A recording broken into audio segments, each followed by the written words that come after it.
The March 3rd, 2025 meeting of the Bay City City Commission will come to order. The clerk will give the invocation, which will be followed by the Pledge of Allegiance. Please rise.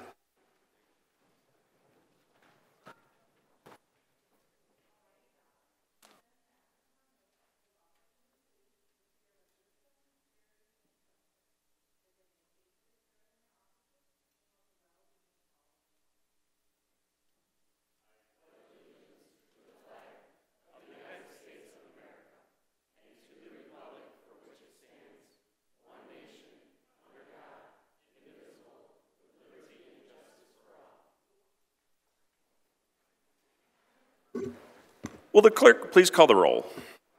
Commissioner Prince. Here. Coakley. Here. Bernie Obershaw. Here. Tenney. Hilliker. Here. DeWitt. Here. Runberg. Charlebois. Here. Morris. Here. Mayor. Present. Is there a motion to excuse commissioners? Commissioner Prince. I heard from Commissioner Tenney. He will not be here today due to a family situation, and then Commissioner Runberg is running a few minutes late, so I moved to excuse Commissioner Tenney and temporarily excuse Commissioner Runberg. Are there objections? Seeing none? Oh, there was a second. We want to go to the format? Okay, we've done it differently. Is there a second? So Commissioner DeWitt? I'll second. All right, any objection? Seeing none, those commissioners are excused. All right, we have a quorum. First item of business is proclamations. So this is a fun night. First time I get to introduce our St. Patrick's Day Queen's Court and everybody associated with the parade. How exciting. So why don't you come on up?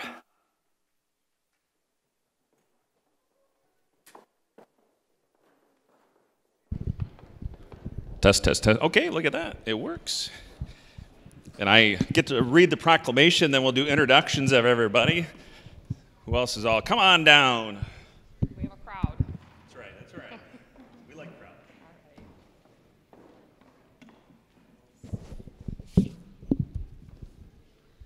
crowd. Is that the Queen live in Florida?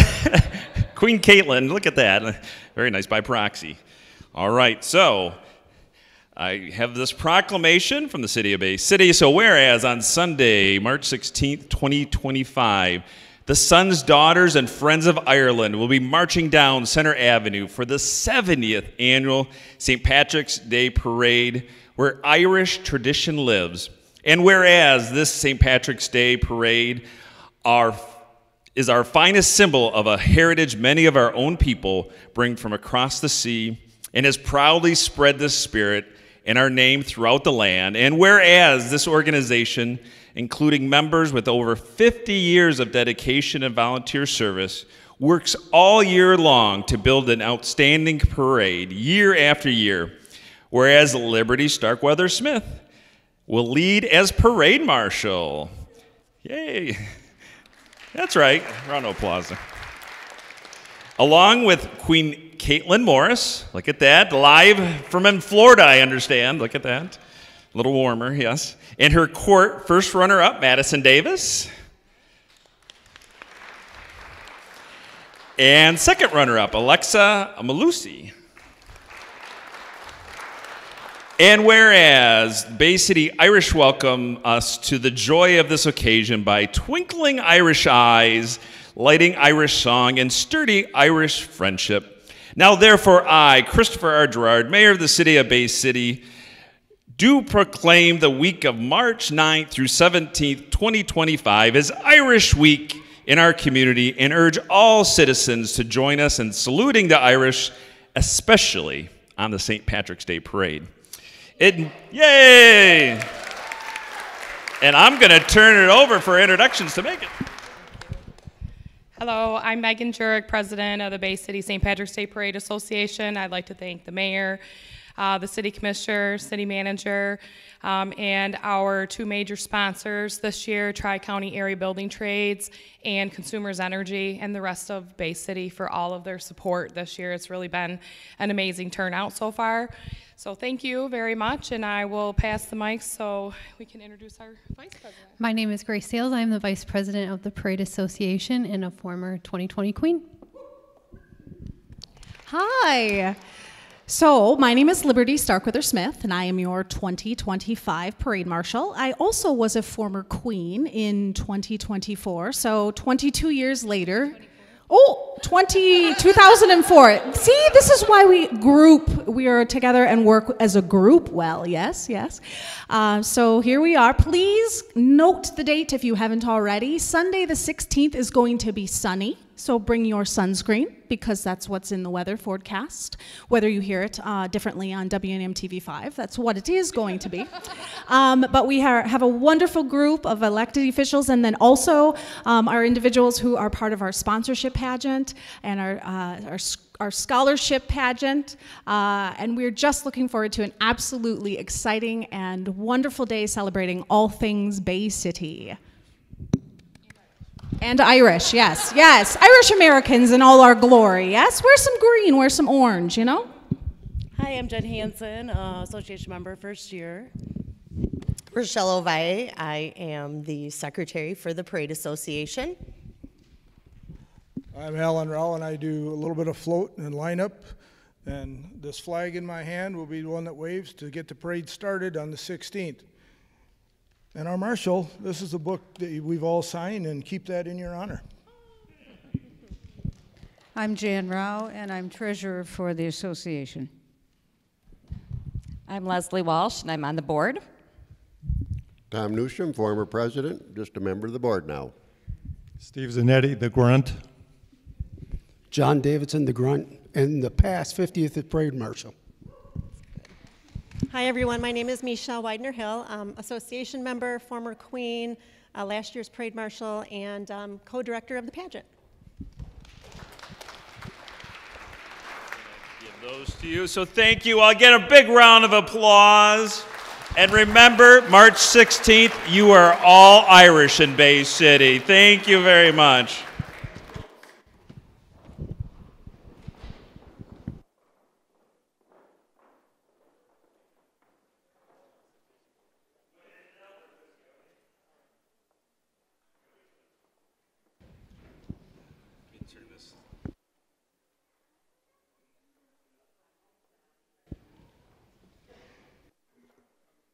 All right, well, that was fun. All right, next order of business is the adoption of the agenda. Is there a motion on the adoption of the agenda? Commissioner DeWitt. Move to adopt the agenda. Is there a second? Commissioner Prince. Second. All right, do any members wish to add an item to the agenda? Commissioner Coakley. I'd like to add a resolution. Do I read it in this? Yep, go ahead and read it. Resolution for the censure of Commissioner Andrea Bernie Obershaw for the violation of the Bay City Commission social media policy. Whereas the Bay City Commission, under the leadership of Mayor Christopher Gerard and Commissioner President Stephen Prince, is committed to maintaining a high standard of conduct and professionalism among its commissioners and appointed officials. And whereas Section 3.4 of the social media policy for elected and appointed officials of Bay City states never use profanity, ethnic slurs, or obscenities of any kind. Defamation of character is strictly prohibited. And whereas on February 26, 2025, Commissioner Andrea Bernie Overshaw violated this policy by using profanity and a derogatory manner toward Commissioner Prince, Stephen Prince, in a social media post. Now therefore be it resolved that Commissioner Andrea Bernie Overshaw is hereby formally censured by the Bay City Commission for her violation of Commission's social media policy and her inappropriate conduct on February 26, 2025. Is there a second? Commissioner Hilliker. A second. Will the clerk please call the roll on the amendment to the agenda? Commissioner Coakley. Yes. Bernie Obershaw. No. Tenney. I'm sorry. Hilliker. Yes. DeWitt. clarification for public, this is just to add it to the agenda, right? This is just on adding this to the agenda. Yes. Runberg, No. Charlebois, No. Morris, Yes. Prince. Yes. 5 yes. An item's been added to the agenda. Will the clerk please call the roll on the adoption of the agenda as amended? Commissioner Bernie Obershaw. Yes.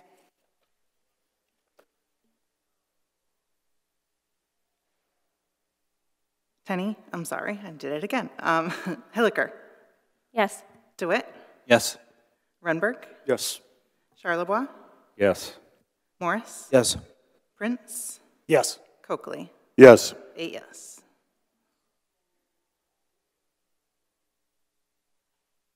Okay, the agenda for this evening's been adopted. Thank you. Oh, that's it. All right. Next order of business is the consent agenda. Do any members of the commission wish to make a change to the consent agenda? Commissioner Prince. Hold on. Removal of commission item number 9, resolution regarding notification of city commission after a FOIA request was made regarding their information. And item number 11, commission as a whole, supporting application for a Bay Area Community Foundation for an Economic Development Fund grant in the amount of $14,000 to install lights along 700 block of Midland Street. All right, all set. Commissioner Bernie Overshaw. You have the same one? Okay, great. Anybody else? Commissioner Coakley. Number 6. Just clarification, make sure we have the right one. City manager recommending contract with Shaw Contracting Bay City for the McKinley Avenue reconstruction project in the amount of $3,888,000.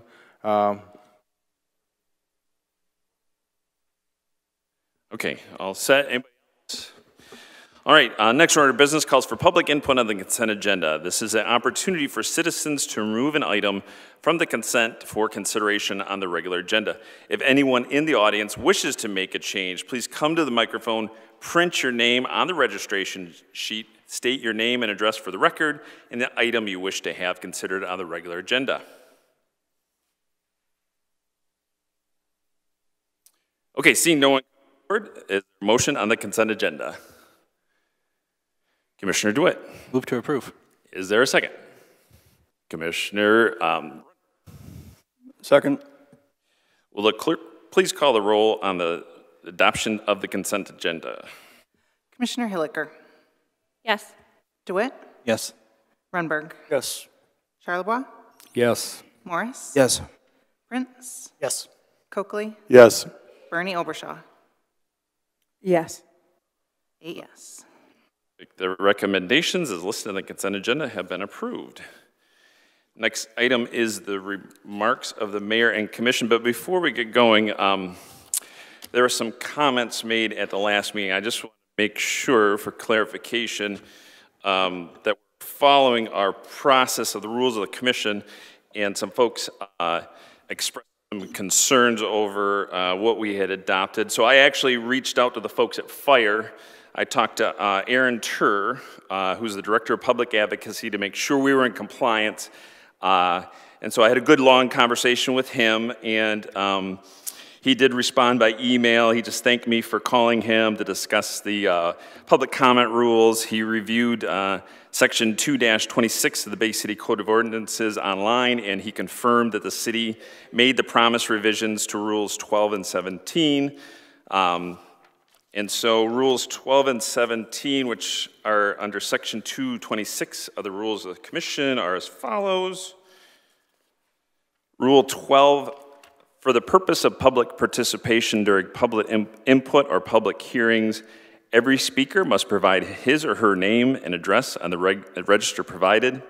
Each speaker will be allowed to speak no more than 5 minutes at a meeting, except that a speaker's time may be extended by a majority vote of the commission for no more than 2 additional minutes. The Sergeant of Arms or an acting Sergeant of Arms designated by a majority vote of the commission shall act as the official timekeeper for the commission for purposes of this role and for other purposes. During public input, the speaker may address any topic. And then 17, Rule 17 is the mayor, president, acting mayor, or acting president may call to order any person or member of the commission who is being disorderly by speaking out of order or otherwise disrupting the proceedings, failing to be relevant to the current topic of the meeting or public hearing, speaking longer than the allotted time, or making personal attacks or insults directed at another person or group of people and unrelated to the topic of discussion or public hearing. Such person or member of the commission shall be seated until the chair determines the person is in order. If the person engaged in the presentation is called out of order, he or she shall not be permitted to continue to speak at the same meeting except by special leave of the commission. If a person shall continue to be disorderly and disrupt the meeting, the chair may order the sergeant of arms to remove the person from the meeting with the assistance of a public safety officer if necessary. It shall not be a violation of this rule to use impassioned, offensive, critical, or profane language that is otherwise relevant to this topic of discussion. No person shall be removed from a public meeting of the City Commission under this rule except for an actual violation of this rule committed at the meeting. So I just wanted to make sure, as new to running the meetings, I wanted to make sure we're in compliance, so I wanted to make sure everybody understood what the rules are, and that's what I'm trying to follow in guidelines. And then Commissioner Coakley, who serves as Sergeant of Arms, has received a copy, and he has the duties of a Sergeant of Arms, so he's going to be doing those. So, commissioners, who wants to talk first? Commissioner DeWitt. I was going to mention the fire thing too. I sent information, and I know he talked to you before I sent it, so I'm glad we have a clarification from them at least. The thing I want to bring up, one that was pulled from the agenda I want to talk about now because it's something that I'm really happy of, that we're going to have an actual policy in place for how notifications for FOIA happens. That's something I want to thank Commissioner Prince for putting on the agenda, because I think that having policies that we can easily reference back to evenly is important. If you haven't heard down in the South End over the past 3 weeks, the pounding from the driver they have that is actually called a Fist of God, apparently. They're working on building that out, and I'm hoping that I'm going to be able to get a tour of that later in the spring. I'd like to invite the mayor to come along with me for that, if I can get that scheduled, because it is very important to the future of the South End of Bay City, and the pictures look really cool, and I just want to get close if I can. So that's all I have for right now. Thank you. All right, thank you, Commissioner. Who else? Commissioner Bernie Overshaw. Okay, first, what I want to say is about the censor, being censored for what I say on Facebook. I don't know who haunts my page, but you haunt my page or whatever. You have no business being on there. But anyways, what I want to say is that this should have been on my desk when I walked in here. I shouldn't have gotten this from someone secretly, and so that should have been on my desk. That's a no-no when it comes to chambers. Put it on my desk, whatever it is, if it's an agenda. Now, my second point, I would like to ask about the bridges to City Commissioner. Now, I noticed that on Facebook, if you're haunting my page or whoever is, on Facebook, when United Bridge Partners stated that they were going to drop down the cost to miraculously down to, from the $30 back down to the $15. Did you know that was going to happen? I was told that morning, the same time the message came out.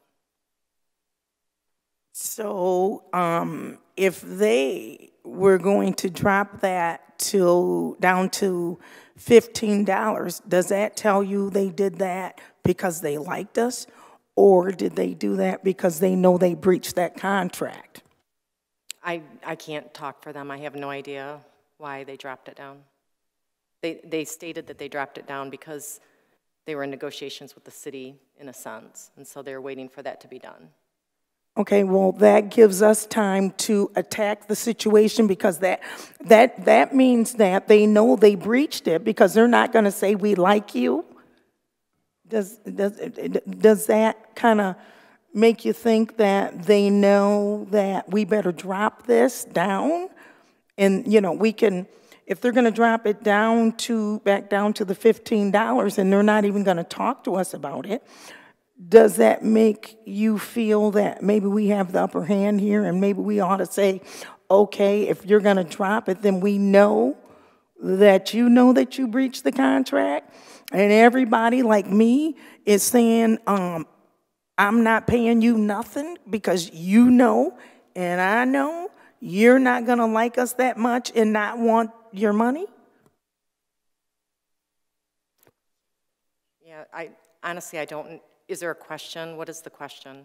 The question is, if you talk to the attorneys, they said that they were working it out. Why are we working out a deal with them? If they breached the contract, why are we working out anything with them?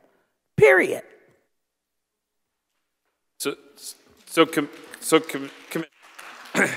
Thank you, folks. So the attorneys are negotiating back and forth. Our argument is that they did, and they are still arguing that they didn't. So we don't have a final say. So I did ask the manager to ask them what the status was so they can report back to the community, and they did. They didn't let us know what they were going to just do a full retraction at that point, but they did. So I think that it's good for the community, but we don't have it. It's not settled yet. As I said in the statement, we don't have a final determination. I think the lawyers are doing what lawyers do, and hopefully, I'm hopeful that we'll have a determination soon, so we can then officially. As far as city resident, I mean, it's the negotiations about the out city resident portion. I don't think we've discussed anything. The city residents are pretty. That they have the free tolling for several years still. So hopefully that I don't. Do you have more specific? Okay, I'll give it a better question. All right. So if they're going to say $30, right? And you say that are you trying to negotiate with them? Why are we negotiating with them? And they're not even talking to you, they're talking to Facebook. So what I want to know is, why are you negotiating with them? Because they're negotiating with us through Facebook. So what I want to know is, are you truly talking with them? Because you don't have any information to give us. So as the mayor stated, they are still talking with us. So the city attorneys, it's all through the attorneys, between us and UBP's attorneys. So they're still coming back with an answer. One more question. Then that tells me, if you are negotiating with them, why are we paying a red damn dime? $30, if they're dropping it back down to $15, then that means we don't owe them nothing. They breached the contract. They breached it. No one's going to say, you owe me $30, but since, I want to be nice to you, you just go ahead and give me $15 when it's going to be billions of dollars we're going to lose. So we're going to, I don't understand that. So that's all I have to say. Something's not right here. All right, thank you. Commissioner Coakley. So are our lawyers, are they the ones doing the negotiating? They are. Okay, so I'm assuming the county and the municipals are pitching in to help pay those costs, or are we absorbing the full cost of that? We are absorbing that cost. Okay, have they reached out to us to help at all with any of that? No. No, just wondering, just wondering what their involvement was, because this doesn't involve the ones paying the 15 or 30 are not Bay City citizens. Yeah, that surprised me. They're not wanting to help. Wow. Secondly, the $5 million is in a separate account. Are we getting interest on that, and is it staying in that account towards that, or is it going back? Oh, yes. If we're not going to use that this year, can we try to ladder invest that? At least try to, release $1 million here, $1 million there, and try to get some higher interest rates that fall within the realm of things? Yeah, I mean, we can have George talk about the interest rates. We are getting good interest on them and the investment. I didn't know if we'd get something better if we put something 3 years out, 2 years out, and so forth. Well, that's really all I got today. Okay, thank you. I'm going to try to get through all the commissioners that spoke first, and then I'll come back to you, Commissioner Bernie Overshaw. Commissioner Prince. some questions about the bridge. The $30 never went into effect, did it? No, it did not. Okay, that's what I thought. One of the reasons why we negotiate is because it's the step before binding arbitration, correct? Correct. So if we go into arbitration and they rule against us, then we are stuck with that. So there's a reason why we negotiate before going into that. That is correct. Okay. It was mentioned in previous meetings that why don't we just void it, kick them out of the city? If we were to do that, we would have to reimburse their investment into the bridges, which would be, what, $200 million? Probably at least that. How big is our general fund? 25 million? Yes, yes. So we would have to cut all services to the city, eliminate everything, every city function for about 12 years in order to recoup that cost, assuming that we don't have all of our residents move out of the city by then and destroy our property values. So there's a reason why we negotiate and not just void the contract. It's so that way we don't get stuck with a bill that we cannot pay under any means, and the state of Michigan's not going to come in and save us. The federal government's not going to come in and save us, so it's just what it is. So we negotiate because that's where our leverage is. So that's my only comments. Thank you. Thank you. Commissioner Runberg. Yeah, mine's more of a process question.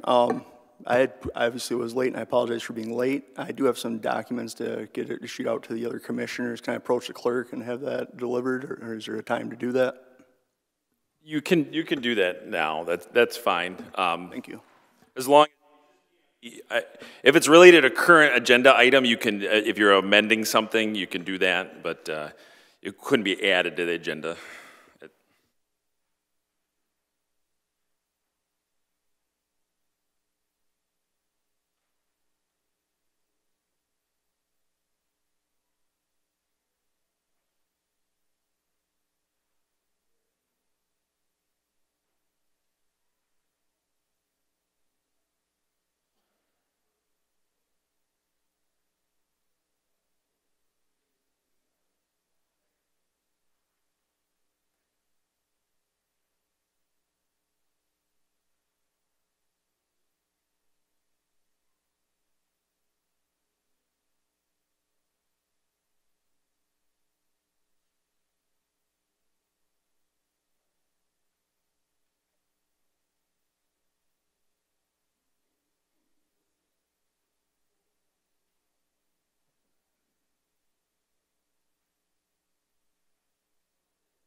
Okay. Any other commissioners have comments? Commissioner Bernie Overshaw. Okay, Commissioner Bernie Overshaw. Okay, I would like to address Commissioner Prince. How long have you been here, Commissioner Prince? And were you here when they signed the contract?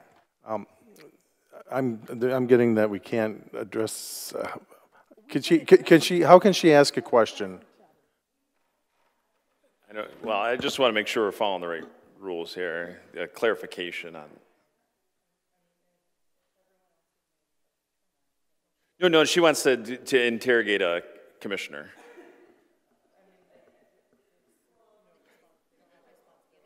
Okay, you don't. So you can ask. They don't have to respond. So that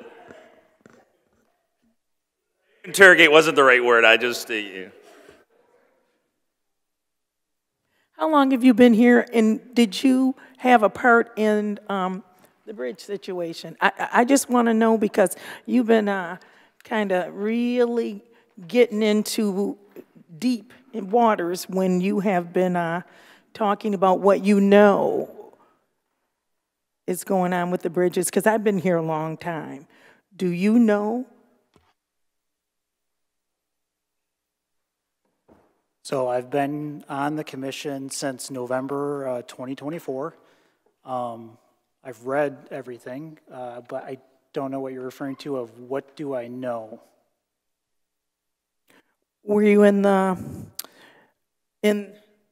the rooms back there when they were signing those contracts, when they were talking about it, when Chris Gerard was there, when Clements was there, when Hilliker, when they all got together and they signed that paperwork, when they made that deal, were you there? No, I was a private citizen at the time. Exactly. So what I'm asking her is, why are they making any type of conversation when that paperwork states, first of all, that the people of Bay City were not even supposed to be paying any tolls, but they were getting bills for crossing the bridge? There's only too many uh-ohs, and there were plenty of uh-ohs, and that should have been breached in the get-go. Now, if you read the contract, and if you talk to the people that came here and were crying, and they were getting those bills, shouldn't that have been a breach of contract? And I know it's a run-on sentence, but it says in the contract that if they don't tell us 30 days in advance and change the cost on the bridge, that's an automatic breach of contract. So I would like you to explain to the people, if it's a breach of contract, if they don't send a notice out to us, which in 30 days means breach. They did that. Okay, you all set, Commissioner? This is getting into legal things. I mean, I don't know if Commissioner Prince is... But he needs to answer questions because he's not a lawyer, and I don't know if he can answer this. Yeah. I'll just make a quick statement. I'm not defending Bridge Partners. I'm not. I'm not. What I'm saying is the process in which we are going about trying to combat what they did is the process in which you go about doing it, is you sit down with them and try and resolve the issue before you go to arbitration. And that's what the city is trying to do. You can't speak on something you know nothing about. You have to have experience. You need to leave it alone until you learn and sit down and get you some experience. You can't do a 90-day evaluation. Basically, I mean, I'm going to jump in here. So how I see this, the basic thing is the city cannot afford the $200 million to get the bridges back. We can't do anything with help from those around us. And that's basically where we're at. Yes. I mean, hopefully we'll have a resolution soon and to go before this commission if we're accepting of what is decided. I think, you know, hopefully my personal feeling is we just need to hold them accountable to the contract, right? I don't think that anybody in this room would disagree that they should be held to the standards of the contract. Absolutely. Right? Okay, and that's all I've been saying is they need to keep to the terms of the contract. So, all right. So I just want to say, so this Friday, in a conjunction with the St. Patrick's Day Parade, there's the St. Patrick's Day races. And I don't know if we have any runners in the room, but I was in here, and so they're doing the 8K and the 5K race, and they're doing the Irish double, and I usually do the Irish double. But this year, I am launching a new initiative called Healthy Minds, Healthy Body, Bay City. And it really is about trying to work towards mental health awareness around movement and getting people active and participating in their community. So there'll be more stuff coming, and I'm going to invite the community to participate in that. And so actually, if anybody would like to walk, I'm going to get some T-shirts, and we're going to do at 10:45 on the day of the race. If you just want to walk, there's a registration form we'll publish out there, and then you can register for that. And you do have to register for the race. I'll make that clear. I think it's like $30, but it's a non-competitive race. But the Bay Area Runners Association does a great job with that race, and a lot of funds are actually donated back to the community. And really, the parade and the races bring so many people in our community. It is a great thing for businesses and just in general. It's really, I think somebody said it earlier, the start of spring. So you can know the spring's in the air. And as they said, the sun's going to be shining and it's going to be beautiful out. So I hope to see as many people out there as possible. I do want to say, I know Commissioner Bernie Obershaw, you had some questions. I don't stalk your Facebook page. There was some residents that did reach out to me and shared with me screenshots. And so they had some concerns, and so I had to relay that to the folks. So So that's all it is people did reach out to me about that. So, and that's all I have. So, City Manager, you got some comments? Yep, I just want to let everybody know that we are working on budgets. It's budget season here at the city. They were due today to accounting, and they're going to start to put that together. And then we have meetings with our departments individually. Accounting does with myself, and we go over the budget, and then we will have that to you on April 21st. There's a resolution that was put in place by former Commissioner Davidson, and he is here tonight, that the budgets are on your desk the second meeting in April. So you'll have that to review, and then we will set up meetings after that, after you've had time to review it, and go over that here in the chambers. All right, thank you. All right, next order of business calls for public input. Under the rules of the City Commission, each speaker will be allowed 5 minutes to speak. Commissioner Coakley will be the timekeeper. This is the opportunity for citizens to address the commission regarding any agenda item or any other matter. If anyone wishes to address the commission, please come forward, print your name on the registration sheet, and state your name and address for the record.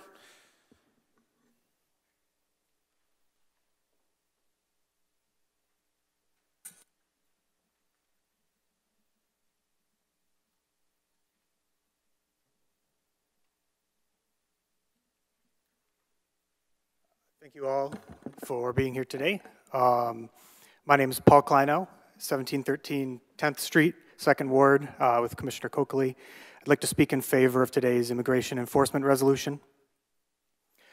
The current political environment requires a willingness to act now. We can't ignore this issue. We can't deal with it later. A decision needs to be made now to prepare. As per a Friday MLive article, the feds are pushing a program called 287G to deputize local cops into federal ICE agents, with over 100 agencies already signing on since December, and more to come. I believe it was 32. This expands a program previously only found in states like Texas and Florida. The executive orders pushing deputization have already been written. The text of Project 2025 demands the absorption of local police. We cannot wait to think how we will react, and a rejection of this resolution is essentially resignation that our police will down the line. I ask you to look at what the city should do to prepare the city manager and director of public safety to address the issue when it arrives, rather than circle back and have the same meeting after a more pointed executive order has been issued. The primary goal of this resolution is avoiding the co-opting of city resources we can't afford to lose by federal agencies like ICE that have their own tasks and their own funding. Our officers are not federal agents. They are from and serve this city. They do one thing, agencies do another. We can't afford to take on additional tasks, especially one as potentially harmful as ill-targeted immigration raids. An executive order isn't going to suddenly grant us a few million more dollars to hire new officers. Our officers still have a duty to be public safety, but local public safety jobs do not include chasing people over immigration paperwork. We ask enough of them already, including fire and EMS, and their plates are full. Being asked to stop patrolling so they can chase down a local worker who overstayed a visa 5 years ago is simply not an effective use of their time, given 40% of all undocumented are simply visa overstayers. But also, we don't want to spend money on lawsuits. If it becomes part of Bay City duties to go immigrant hunting, what method do they have to identify one? There's no visible feature of a non-citizen. Deputized immigration cops will be expected to stop and frisk everyone in the city who might possibly be undocumented. And how will they judge? Perhaps a brown complexion, or a foreign accent, or the ability to speak a non-English language. Our public safety can only pick people who seem like immigrants to check for papers. And given citizens typically don't carry passports around when buying groceries, at least I don't, it may not be possible to prove citizenship if detained. Already in 2025, ICE has detained Americans based on appearance. One case of Puerto Ricans, another of Native Americans. But perhaps closer to home, we can look at what happened in Grand Rapids in 2019 when they detained a Latino ex-Marine on suspicion of illegal immigration, which cost them $190,000 for the screw-up, let alone the ethical black market left. But setting ethics aside of stop and frisk, do we want to bring that monetary risk here? The feds won't be paying those court bills, are we? To finish, I could make ethical arguments on the shared humanity of Bay City. I could talk about how immigrants contribute taxes while receiving no welfare in a town with a dwindling tax base. I could talk about them committing crime at lower rates, or the absurdity of a town that celebrates its immigrant past, like today, with an anti-immigrant stance down the line. But I think others today might do that, so I just want to make sure commissioners are thinking about something definitely in their role, the city's bank account. And if we don't pass this resolution, we will drain it. If this is voted down or vetoed, I hope those who do so have thought deeply about how they will fund the additional police work required, pay for the lawsuits that will result. Voting no will not make this go away. Hope you vote with a plan and not because you're fearful of external blowback. The best way to protect the city and thus continue business as usual is to vote yes. Thank you.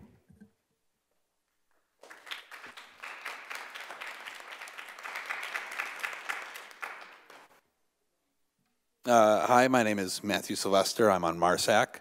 I also came originally to speak in favor of this bill, but I am just, once again, that was really well done. I came with my own concerns about the expenses relating to training the police and inevitable lawsuits. I want people in my city, and I want my tax dollars to go towards police who help people when the phone is called, and not police who say, like, where are your papers? Is there a way to get this right? And basically, I moved in here 2019, and it's been a very welcoming city, and I appreciate that. And I appreciate the shared humanity of everybody who brings, who comes to Bay City to share in its wealth, its beauty, and its joy. But seeing as that was such a good point, I am just going to complain about the bridges some more. I do not like those bridges. And thank you, Andrea, for what you said on Facebook and in this meeting. I mean, you're just posting on Facebook. You're a human being. You were not in this room, and you were just sharing your own thoughts freely. Thank you for that. I see it. I appreciate. I added you. I've only got 5 minutes. Okay. Leverage, Mr. Prince, you keep mentioning leverage. So I was thinking over this week of leverage I could bring to the city. This is why I wish these negotiations were brought to the public so that we could help you fight for us. Some of the leverage I think that you guys could use if you like go into the meeting, like start off a little mean. Or just like remind them that they aren't loved or are unpopular. It's a little harsh, but it'll get there. Chris Gerard, you are a very handsome man. Stop replying to any of their Snapchats. This will hurt them psychologically, okay? In the meetings, Chris, you may need to like turn around, and if they cannot see your face, they might concede one of the bridges. I don't know, just like it'll get in their head. What else? I understand your concerns about having to pay back the money they have. That's a very valid concern, and I don't think the Bay City has $200 million in cash. I don't believe you do, and I understand your concerns. But that money could be made back over time with tolls that could go back to the city. Right now, the money that's going through there is just being funneled into California, where their parent company is based. And I don't want to pay for another Californian billionaire's like mansion home that burns up every few years. I want that money to be spent on our city, our schools, our businesses. What else? Leverage. Well, you said like $200. That's not something necessarily the city would have to pay. If they sold maybe one or both the bridges, couldn't you force the sale of another to another business at the very least? Because they violated the contract. And the last time I was up here, I was really mad. I kept saying they broke the law. I'm sorry. I don't think they broke the law, but they violated the contract. And in that violation of contract, I'm sure any judge or arbiter would understand you guys saying they violated the contract early on. I mean, I'm not even sure they'll honor us citizens until the 5 years out. I mean, they're just not making enough money. And to quote an MLive article, I will drown in that fucking river before I pay those people a dime. I'm sorry if I added the expletive. Thank you.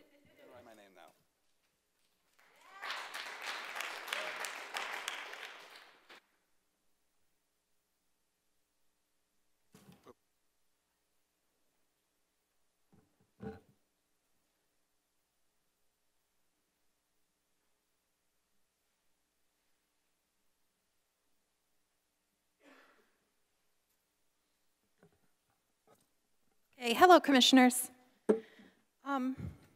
So I know you've heard me talking about the bridges when I've been here before, but today I would actually like to talk about the resolution that's going to be before you today. But Well, just make sure you state your name and address. Sorry, yes, Kayla Harper, 809 28th Street.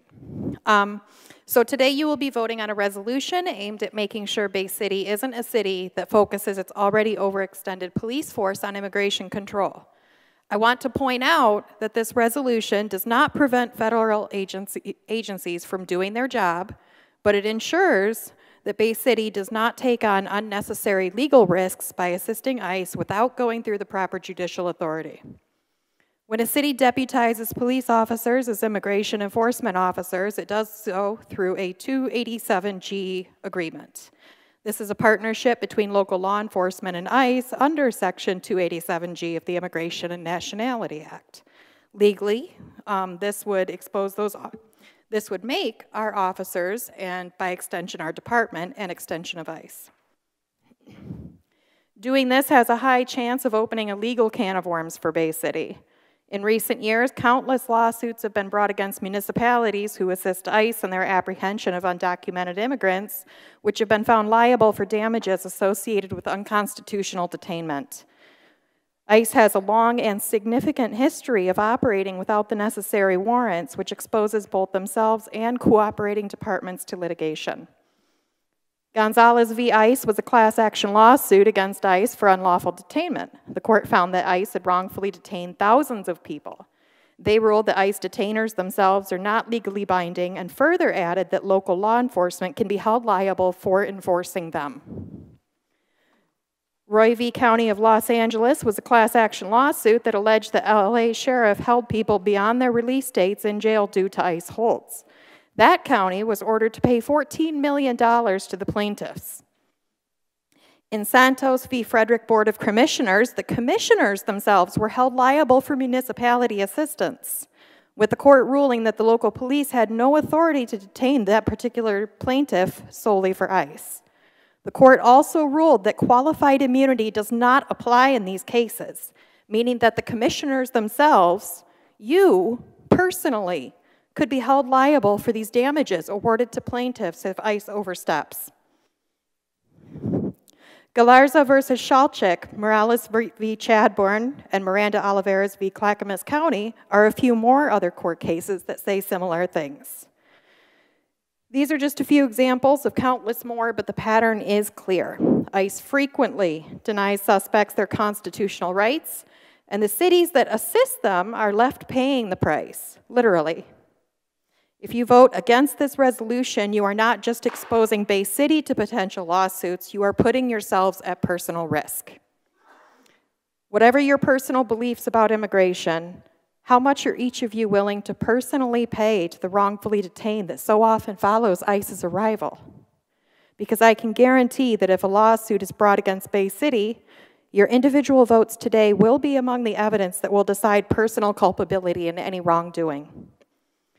A lawsuit over unconstitutional detainment could drain our city's resources, impact public services, and overburden taxpayers. By voting yes, you are not just upholding the law, you're protecting the financial stability of Bay City, the people you are elected to serve, and yourselves. Leadership is about making smart, informed choices, not emotional ones. And this resolution, it's not about immigration policy. That's decided at a level that is much higher than any of us. It's about shielding Bay City from unnecessary legal and financial burdens while still complying with federal law.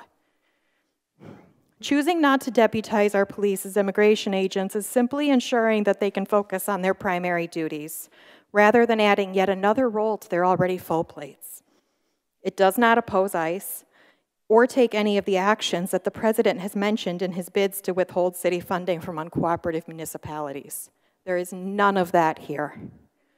So I say let the federal government handle its own jurisdiction. Our responsibility is to Bay City, and that means protecting our finances and our people and our representatives. Thank you.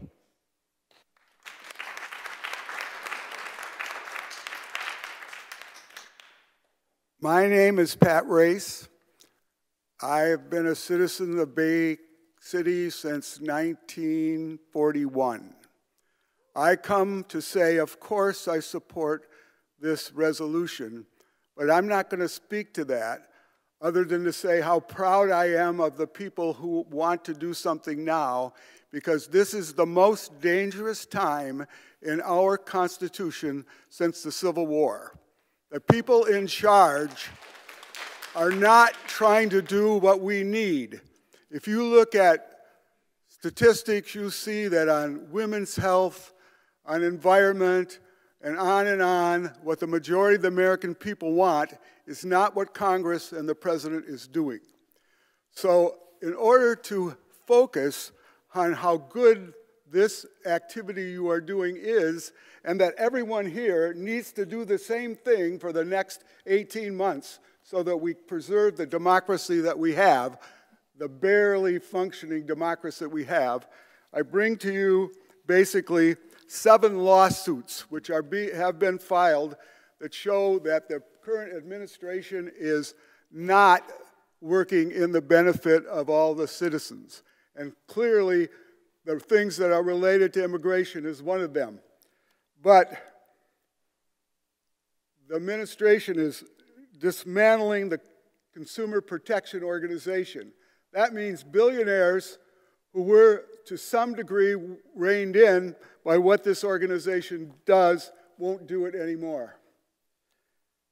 The freeze on foreign aid is clearly unconstitutional. And there are suits that will probably, over time, retard what he's trying to do. The invasion of the Department of Education, the shutting down of U.S. aid. Those are things that harm us in the long range, and each person needs to understand how bad that is so that we can prevent it getting worse. Public health agency websites have been censored. And there's 2 more to go. And these old fingers just don't seem to get the paper. Okay. So Dodge, you know what that is? It's invaded the U.S. Treasury Department. It operates unlawfully. All these have lawsuits that are going on, and you need to understand what they are and talk to your friends and neighbors so that these wonderful people who are attempting to keep them out of our business here also get support as we try and keep this a constitutional republic. Thank you.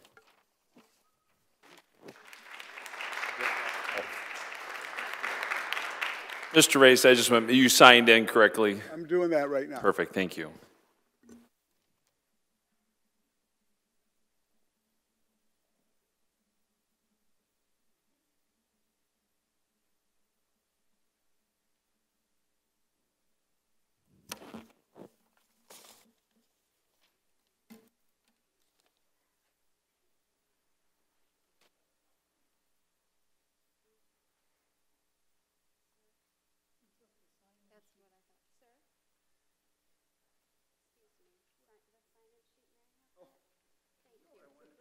Oh, you did? Okay.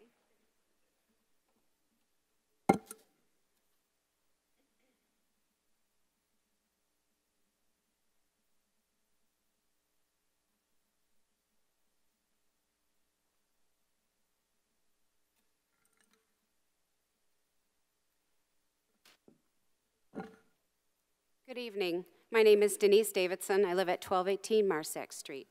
I am going to speak to you tonight with regards to the resolution regarding immigration enforcement and my opposition to it. I'm against it.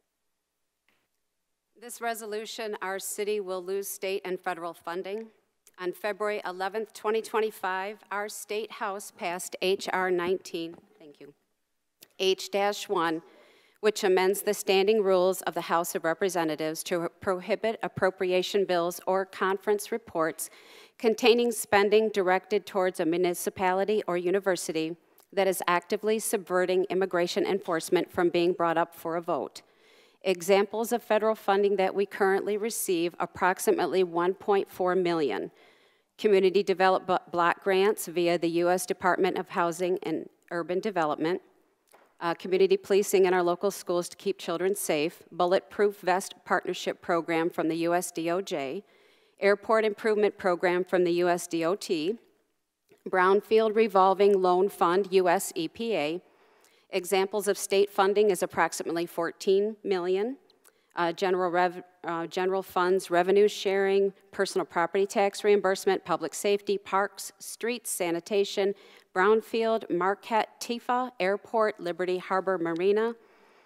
If we do not receive federal and state funding, I'm assuming cuts will have to be made at the city level. Starting at the top, I would assume because of the largest allocation of funds in the general budget, police and fire, I don't know. But I don't think the city can afford to make those cuts. Federal government is enforcing current immigration laws. The risk and the safety of our children, grandchildren, and taxpayers are at risk. This will allow criminal activity to advance further into our city, child sex offenders, human trafficking, more drugs and crime. I urge you to vote no on this resolution. Thank you very much for your time.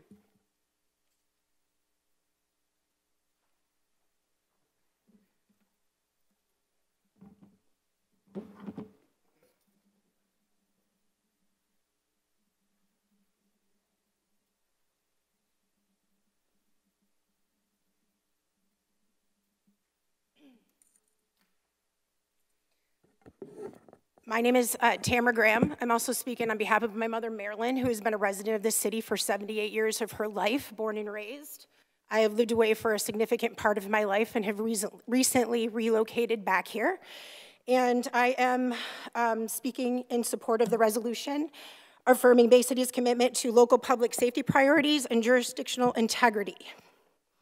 As a citizen of this country and resident of Bay City, my mother and I fully support this resolution and urge its adoption, and so should all of you. Public safety in Bay City must remain the top priority of local law enforcement, ensuring that resources are directed toward crime prevention, emergency response, and community engagement rather than the enforcement of federal immigration laws. The effectiveness of our police force depends on trust between officers and the communities they serve, and any perception that local law enforcement is acting as an extension of federal immigration agencies undermines that trust. Unfortunately, this trust has already been severely weakened due to repeated failures by local law enforcement to adequately address real and pressing threats in the community, including rampant drug crime that continues to plague the city. The resolution appropriately affirms that city's authority under Michigan's Home Rule City Act, reinforcing Bay City's right to determine how its public safety resources are allocated.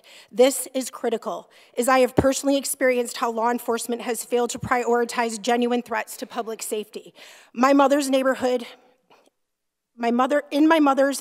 is a home known as a drug house, literally right next door to her. And we called the police numerous times as certain situations escalated. Her life was directly threatened on multiple occasions. Yet law enforcement refused to take action. It was only after she called the chief of police and her then Ward 8 commissioner, Ed Clements, threatening to go to the media that anything was done. 2 days later, a raid was finally conducted.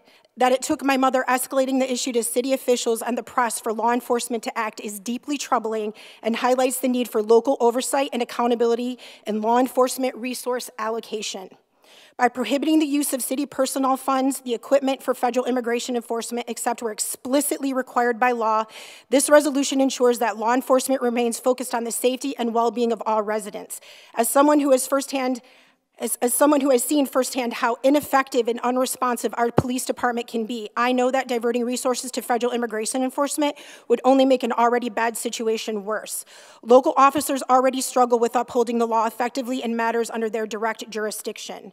They have ignored real threats, failed to protect vulnerable residents, and allowed crime to flourish. We cannot afford to further dilute their focus with responsibilities that belong to federal agencies.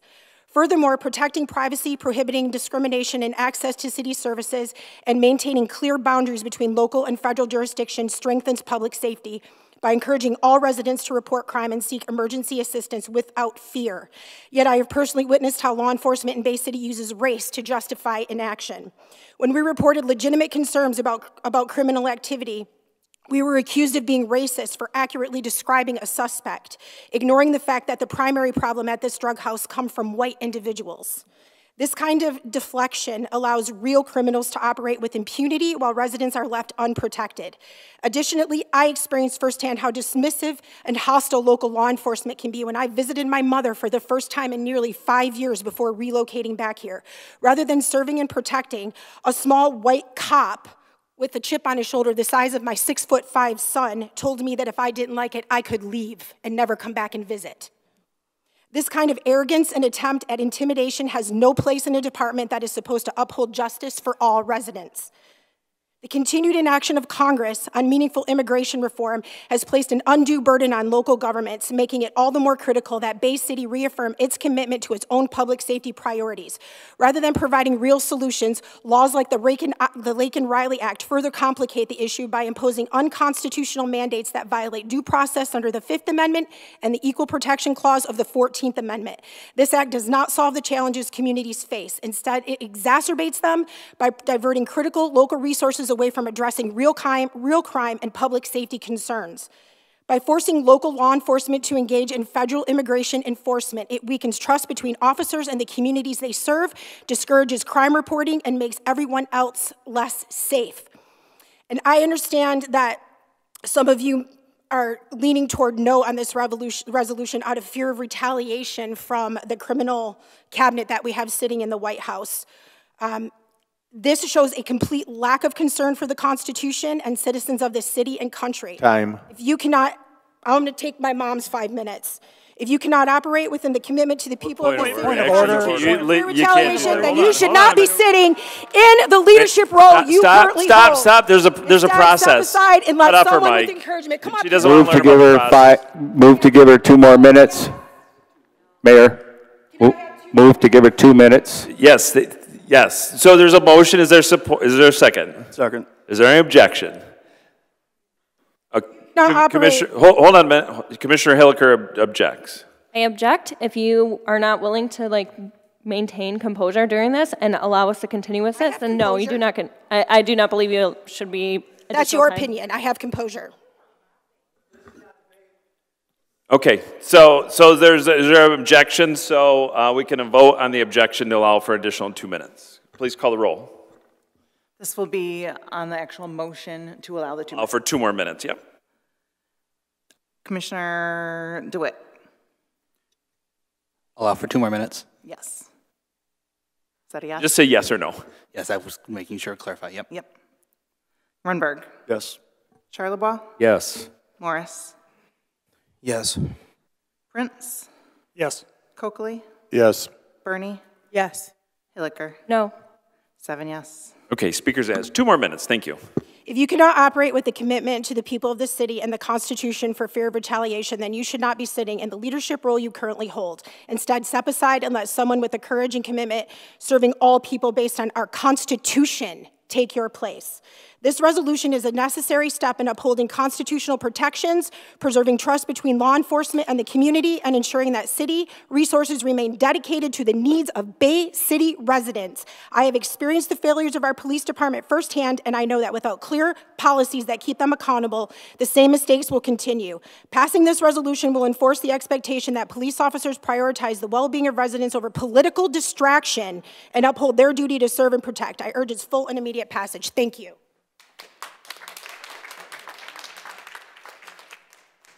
Thank you. Hi, my name is Matthew Quintana. I live on 712 North Henry Street. I also want to speak in support of the resolution affirming Bay City's commitment to local public safety priorities and jurisdictional integrity. I have been a resident since 2012. It's been a welcoming place. I think we should continue to be a welcoming place. We need population growth. We need revitalization. We should be welcoming to communities. And to paraphrase Billy Bragg, if this presidential administration is going to make a list of communities to attack, I'd rather be on it than hiding from it. So please don't comply in advance. That's all. Thank you. Hi, I'm Lori Ward, 800 Germania Street. There's been a lot of discussion about local resources.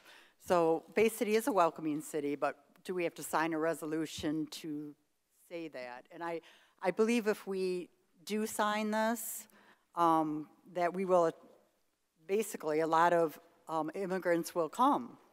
And my concern is we don't have We don't have enough resources in Bay City to take care of them. Last meeting, there were 10 people in a row that came up saying the homeless shelter was at capacity and had to turn people away.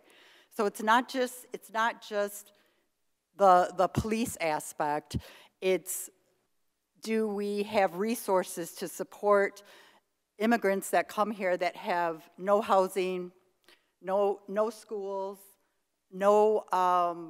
they need medical care. Is our system, and are we a wealthy community and able to provide them with what they need to be successful? And I don't see that here in Bay City. I think people are living paycheck to paycheck. I think all of our finances are stressed to the max. Do we have resources to help those people that would come in to our city if we make it a welcoming city? And I think the answer to that is no. Our own citizens struggle. Thank you.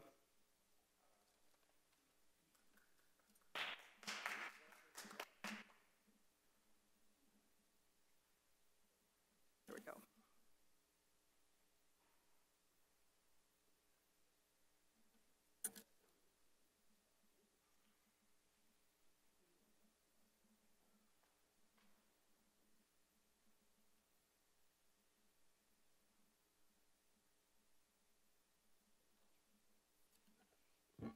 Hello, Commission. Hello, everyone here today. My name is Elizabeth Austin, and I live at 1125 Fremont Street, right across from McGregor Elementary. I worry about our future at times. I worry about whether people can be sex offenders, anything at all. I am speaking in regards to the resolution today. I hope that, Commissioners, you do vote the right choice. I am leaning against it today. I believe that as one nation under God, we should be able to help out the federal government. I do agree that we could lose state and federal funding. So that is my opinion today. I understand everybody has their own. I do hope everybody respects everyone. Thank you.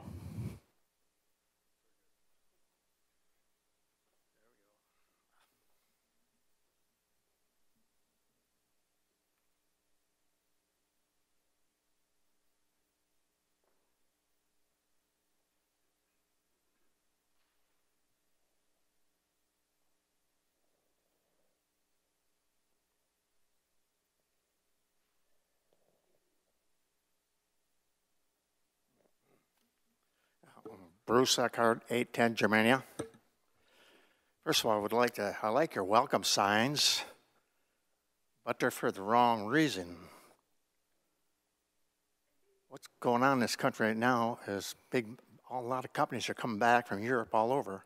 They want to invest in America. Just like today, $100 billion, Taiwan is going to invest in chips for here in the United States. Think about this, will you? What states do you think they're going to invest in? The red states. Why? Because they have rule of law. Rule of law, remember that. And that's very important. And they have safe neighborhoods, everything else. That's why they come in here. And their taxes are cheap, low regulations. Now, I noticed today, Whitmore, your governor, said she's going to see if she can start cutting out a lot of regulations they have in the state because it takes a long time to get things finished. Well, just like Bay City.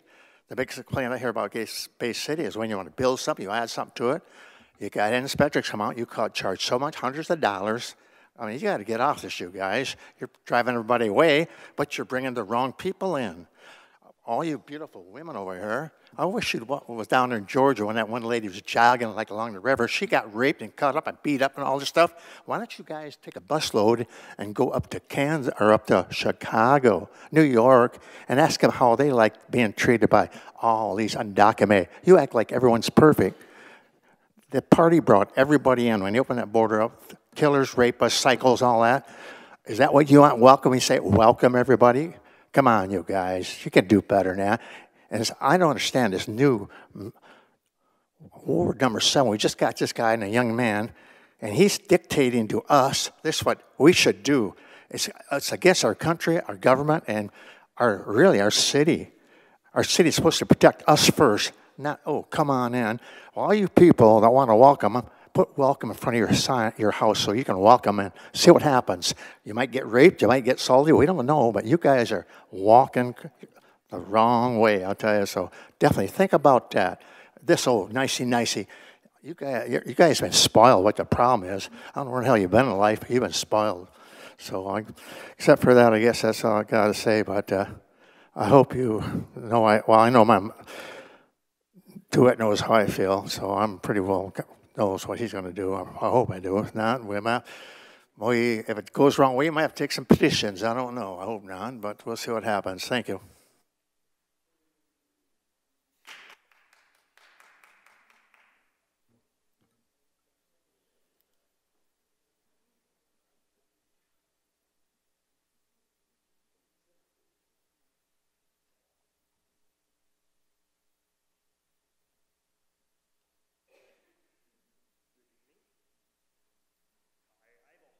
Just make sure the green light is on. There we go. I have a whole thing wrote up, but I just want to state one thing after hearing some commentary. Just because someone is an immigrant does not make them a criminal. Okay. You do need to state your name and address for the my apologies. record. Kirby Burns, 817 South Sherman Street. All right, thank you. You're welcome. Good evening. Firstly, as always, thank you to the elected members of this chamber for your continued work and efforts in leading our city. It doesn't go unnoticed, so thank you. I want to read you some facts and statistics that I think are not only relevant, but important to the current state of affairs regarding immigration enforcement. Immigration Policy Organization states, ICE may arrest a non-citizen if it has probable cause, a reason to believe that the person may be deportable and is likely to escape if not taken into custody. Meaning, federal agents do not forego their duties to individuals who are legally here with protected asylum status, DACA, or other protected statuses recognized by the federal government. 8 out of 10 illegal immigrants are eligible for asylum status in the United States of America, a due process that is legally upheld by the judiciary branch of the United States. Meaning, if truly the legality of people, which I've adamantly heard from people stating, I have no problem with those people if those people come here legally, was of concern of the federal government, would be sending immigration and custom enforcement as not as armed enforcers removing immigrants. They would be sending legal scholars from U.S. Citizen and Immigration Services and the Department of Homeland Security to expedite process I-589 forms for asylum status, if truly legality is a concern of basis. But let's speak to what's directly relevant here to Bay City. If we're to allow federal agencies to utilize our local police forces' assets as an extended arm of political retribution led by a nationalist party in the White House against our communities, we're allowing them to not only just target people of a disenfranchised special population, but promoting it. Who's to say who will be the next individuals that are sought after by federal agents? Individuals of the LGBTQ community? Individuals who voted against certain party lines?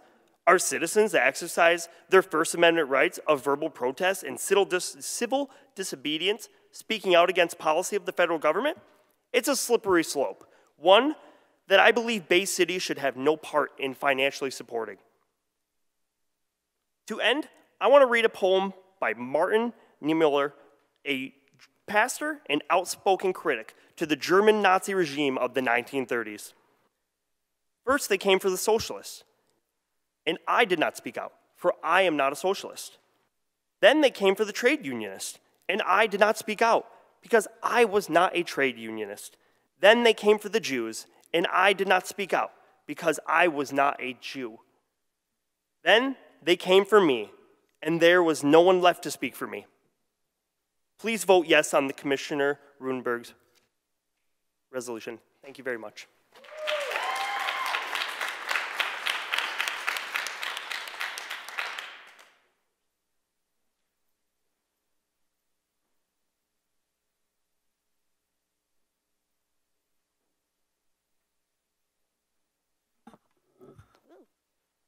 Sarita Sylvester, 904 Marsack Street. I'm just standing up here today to also lend my support in the resolution. I already pay federal tax dollars to go to ICE. I don't see why my local money should be going to it as well. I did want to speak in regards to all the fear mongering we're throwing out about the rapists coming in. I live on Marsac too, and I've looked up our sexual registration, and it's full of old white men, not minorities.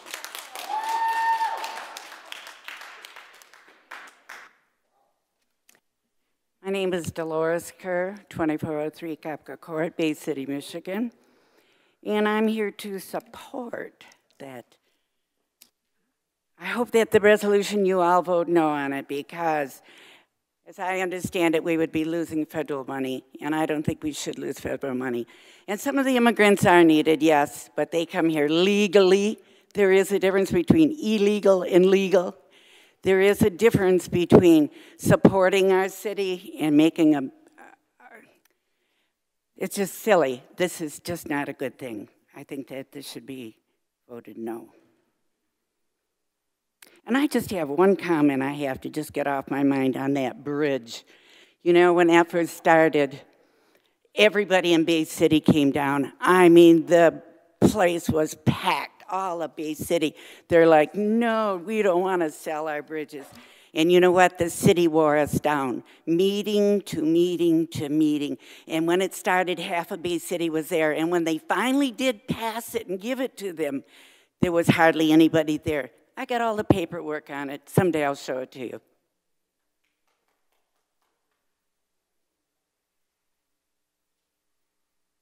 Hi, my name's Josh Rogner. I'm from Bangor Township, 224 Lagoon Beach Drive.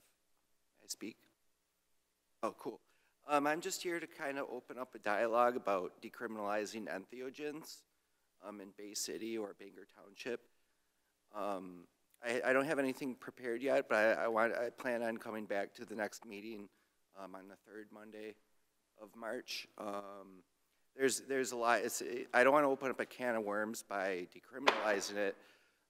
So there's a lot of work to be done, and to do it in a proper fashion. It helps with people with addiction, PTSD, aging issues, end of life transitions. I was thinking of cacti, mushrooms, and there's iboga. I work with Decriminalize Nature. I'm supposed to be at a meeting right now, and I don't have much else to say. I just kind of wanted to introduce myself, and entheogens are good things to help with addiction. I think that's. I was looking at information about addictions in Bay City, and I think we rank 11th for 11th worst county in Michigan for addiction-related overdoses and things like that. So I think this method is an intelligent method and another tool in our arsenal to help with addictions and many other issues. There's also the spiritual aspect of entheogens that I find interesting, and I will prepare more next meeting. I also want to address my support for the motion tonight about immigration. Immigrants are beautiful people. Sometimes they have a diverse background, and they may not have had the same education as we have. But they believe in family just like we do, and I'm just here to support that in a kind manner. Thank you.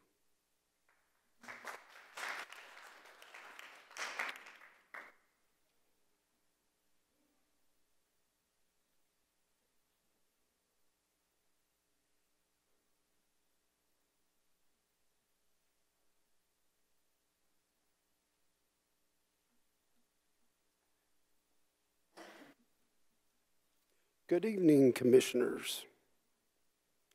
John Davidson, 1218 Marsac. Oh, there was a lady that came up here and talked to me. That was the better 3/4 of me. I always say if you look behind a good man, there's a great woman. I want to talk about this immigration. I served 12 years on this commission, 3 years on the executive board of directors of the Michigan Municipal League. And I think we're barking down the wrong tree. We're poking the wrong bear. I hear people on the one side talk about the guy in the White House. I hear other people talking about party difference. Why in the hell are we making it about party difference? And why in the hell aren't we making it about protecting what you took an oath, and I did too, in protecting the citizens of this city? Now, it's not legal immigration that's the problem. It's the illegal that's a problem. Now, 4 down generations, and yes, I'm an old white guy, and proud to say it, sooner or later you guys are going to be there. But, I'll get off track. These police officers here took an oath, almost the same thing as you guys did, to protect the Constitution of the United States, no matter who's in that White House. It's like I will never disrespect the seat that my commissioner sits in. You should never disrespect the oath that you took as a commissioner to protect this city. Now, are we a welcome city? And I see signs for welcome. Back in, I forget when it was, Ms. Muscat may identify with it because I believe you were the city, clerk. David Tarasi was on it. We were looking towards Sanctuary City. We've dropped that and we became a welcome city, did we not? If I may. I know this is not debate time, I'm sorry. But it became a welcome city anyway. This resolution, young man, that you're bringing forward, you're poking the wrong bear for it. And I can tell you, yeah, so be it. Have that chip on your shoulder by somebody that was appointed, not elected. Now, God, I didn't want to go there. Yeah, I did? Okay. I didn't want to get emotional. I didn't want to pull out my notes because everybody's got Wi-Fi in that. You know, it's just $14 million to lose from the budget, estimated. Where are you going to cut that? It's just like the wife said, your general fund is where you're going to cut it. And the biggest part of it you're going to cut is police officers. And I hear these people over here talking, we need to protect the city.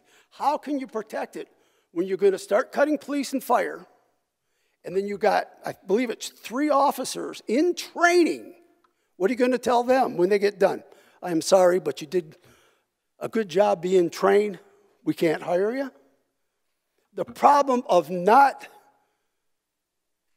immigration and how we're going to protect the city. How we're going to protect the city is to get more law enforcement in here. And if it's illegal, comes here and it's the criminals that they're after. They're not after everybody. And how dare you come up to this podium and talk about skin color? I was raised in the 1st Ward when I was younger. We never saw, there was the Davidsons, which was a white family. The Melitellos were Italians. The Martinez were Hispanic, and the Joneses were black. We never seen the right color of race. All we seen is friendship. I'm telling you, this thing needs to fail.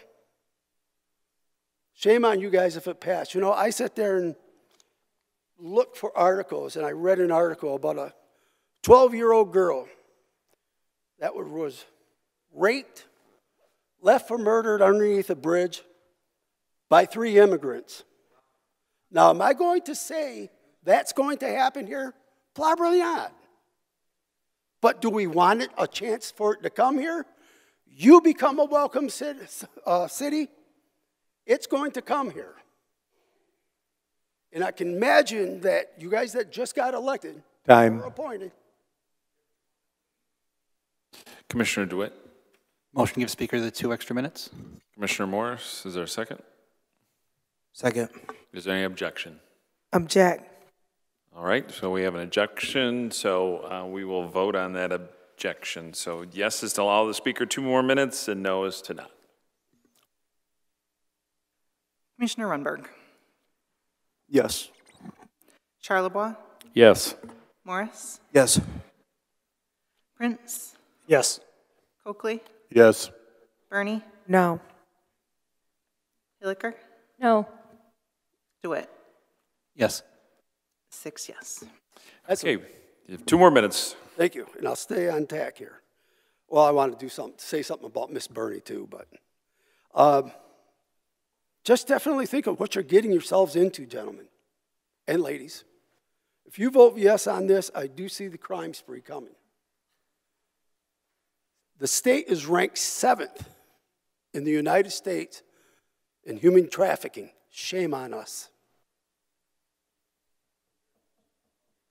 And to Miss Bernie, just to make a quick end, to Miss Bernie, I believe in freedom of speech. I don't think this commission should censor you at all. Her Facebook page is her opinion. And what her opinion is what she's speaking of her mind. Thank you.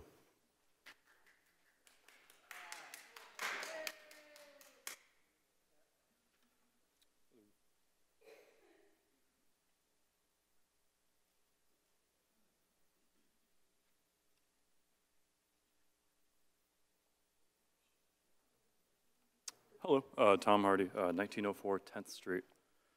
Before I get started, I do just kind of want to say, I do think it's nice that we do have a public forum here where people of all sorts of opinions and backgrounds can come here and speak for 5 minutes or 7 or so about their opinion. I do just genuinely value that. It sure beats Facebook, and I'm not going anywhere with this. I'm just sentimental. It really beats Facebook. So I do want to speak in support of Commissioner Runberg's resolution. I don't have a lot of fancy court cases prepared or statistics or anything. To me, I've gone through it. It just seems like a kind of a common sense piece of legislation. I mean, all it's really saying is that we're not going to suddenly make our, cops who are also our firefighters suddenly have a new job. I just, in my gut, it makes sense to me that you wouldn't suddenly take someone who's working one job and give them almost an entirely different position. I mean, that just inherently, it doesn't make any sense to me that we'd have our firefighters listening at keyholes, seeing if someone's got too strong of an accent or whatever. So I think that there is a reasonable pushback and fear of potential retribution from the federal government. And I'm sympathetic to that concern, but I do think that there are always going to be threats made against every group in any point in history. You're always going to have people threatening people for doing the right thing, for doing the wrong thing, for anything else. And I think that as a city, we kind of have an existential question of what Bay City is. And, we can have a leadership and a city that kind of hides our eyes and, we're ducking our head down because we don't want the big kid at the schoolyard to hit us because, we made eye contact with them. But that's not really what I want my Bay City and the future of Bay City to be. I want us to stand tall and be proud and to face challenges head on. I think that we had several generations of commissioners who kind of ducked their head and avoided eye contact with the bridge issues. I mean, they just kind of didn't pay attention to the funding. They hoped that the problem would go away. And I don't think that we can keep ducking our heads on issues. I don't think that we can just keep our heads down and hope that people don't notice Bay City and they'll be fine. I think that we do need to stand proud and make good ethical choices that will stand the test of time. That's all I've got. Thank you very much. Everyone have a good day.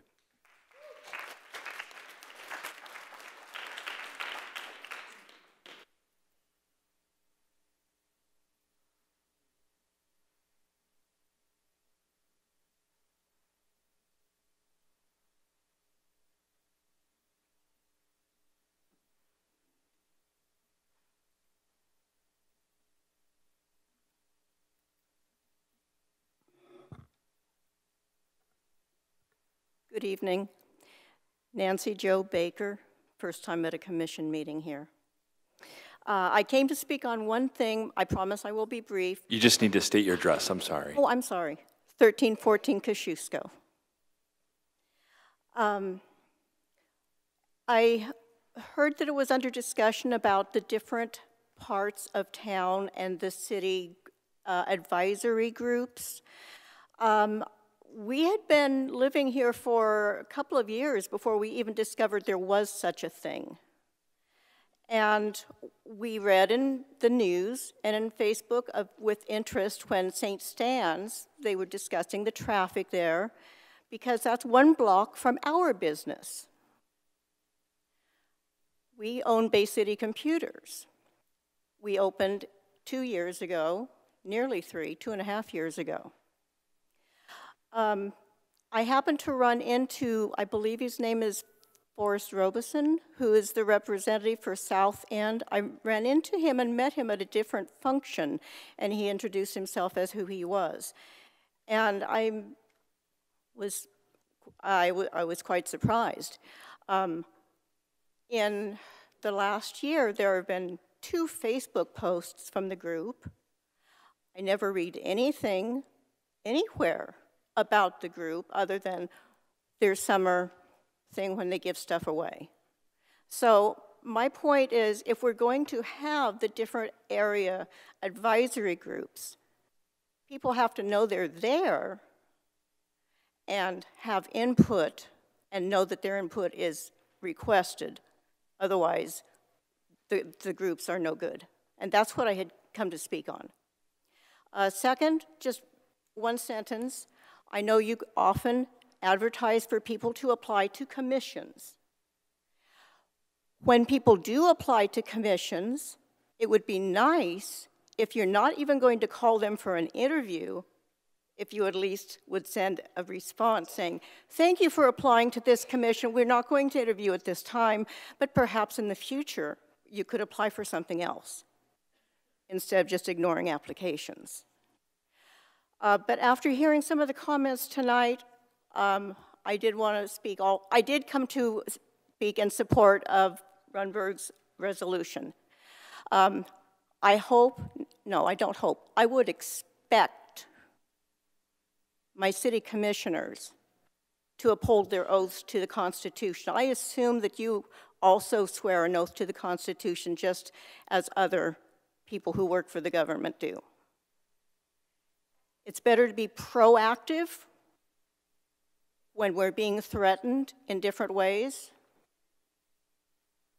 Grand Rapids has had no retribution from the measures that they have proactively taken to support immigrants. And by the way, I lived 65 years of my life in the middle of California, which is basically all immigrants. If people could immigrate legally, they would do it in a heartbeat. You have no idea how many years and money it takes to try to go through that process. The vast majority of our immigrants are law-abiding citizens. They want to be here to work, not to rape your kids. I would also expect my city government to rely on statistics, not hearsay. I hope to see you on other matters. Thank you for listening to my opinions. Good evening.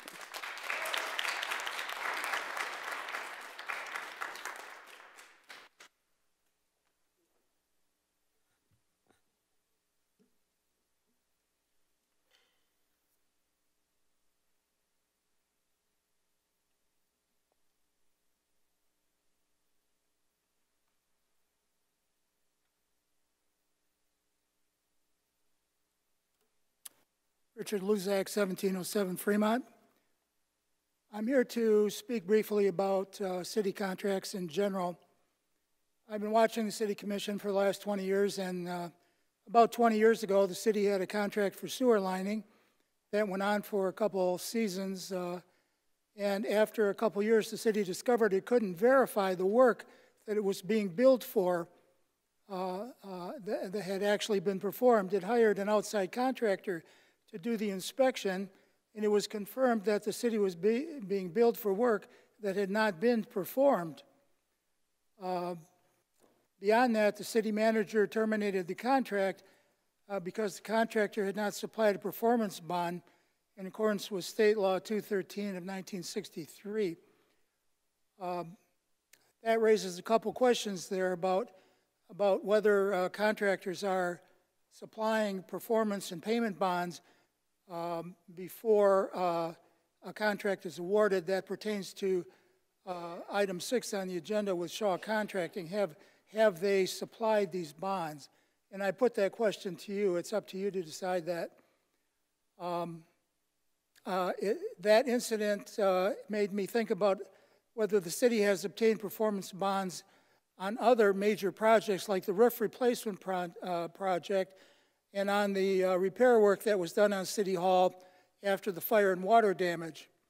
And for the current fiscal year, for example, has the city been given performance bonds for the installation of the trickling filters at the wastewater treatment plant, $1 million project, and has it been given a performance bond for the sewer lining, which is in the current sewer budget, again at a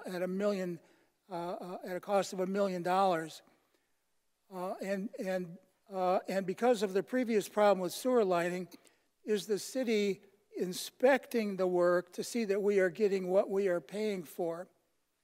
So 3 big issues come up with city contracts. First, are contractors providing performance bond before the work commences? Does the city explicitly require contractors follow any particular safety standards, protect workers, and to safeguard city infrastructure?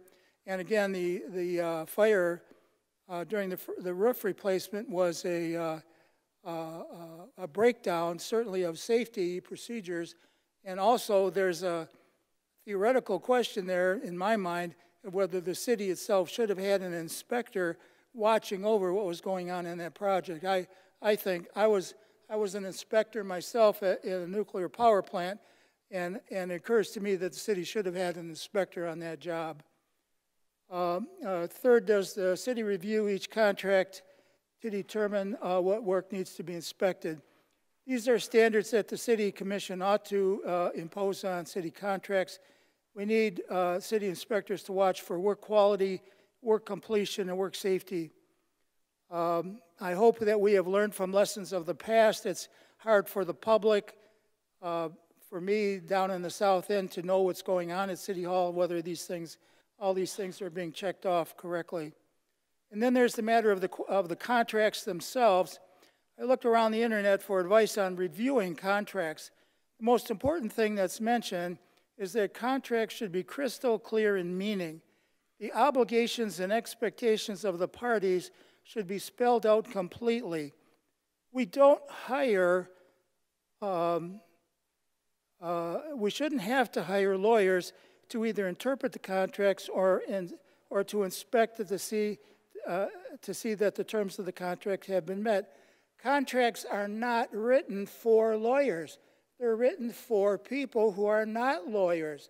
The commission and the city ought to be able to read a contract and understand what it is, what it says, and what's going on.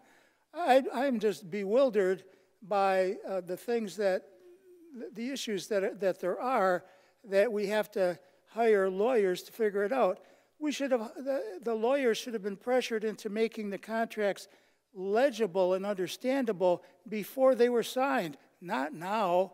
And what happens 20 years from now? Are we still going to be hiring lawyers to figure it out? I don't know. But to the new commission, I wanted to point out some important issues. I wanted to mention the name Robbie Waldo. Does that ring a bell? That's the 12-year-old that died during the construction of this building. He died in the building. Commissioner Runberg. I move to provide the speaker 2 more minutes. Commissioner DeWitt. Second. Is there any objection? Seeing no one, you have 2 more minutes. Just to finish that thought, I just want to remind you of the importance of safety in all the city contracts, and the city government at the time, back in 1894, did not have probably did not have that on the radar screen. They didn't even have radar screens. to be worried about whether a child was working on the project. But I think that when it comes around to contracts, you should think about safety, and you should give resources to the city manager for inspection when it's appropriate. Complicated projects, things like the roof. I ran across a quotation attributed to the former city manager regarding the roof contract. The general contractor was Gregory Construction. There was a subcontractor from St. Louis, I believe, who actually put the tiles up, and the city manager was quoted by the Bay City Times as saying, "I didn't even know we had a subcontractor." So I just call that to your attention that, I mean, even the commission and city staff has to look beneath the surface on contracts before you approve them. Thank you. Thank you. Anybody else like to come forward for public input?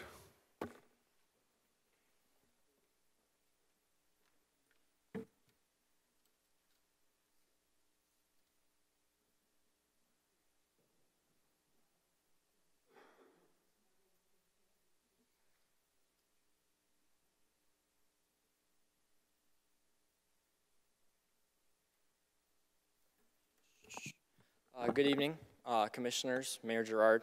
My name is Mason Pressler. I live at 409 Patterson Avenue. I've lived in Bay City my entire life, lived in the 9th Ward my entire life. I'm currently a student at Delta College, and I work part-time. I'm also the youngest elected official in Bay County.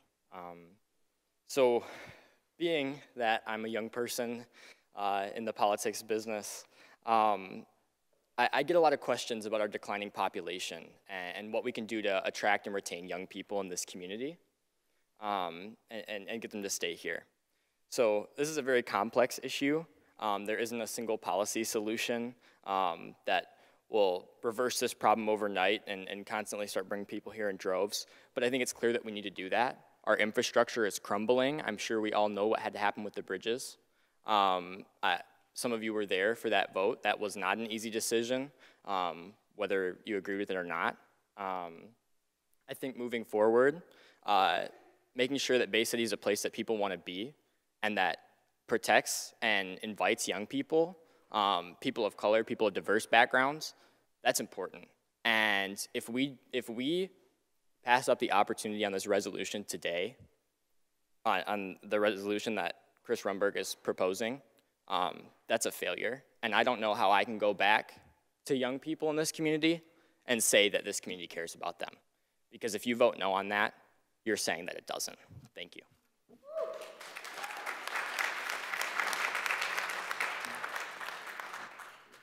Anybody else like to come forward for public input? Okay, seeing none, we're into a public hearing. Oh, okay, come right up.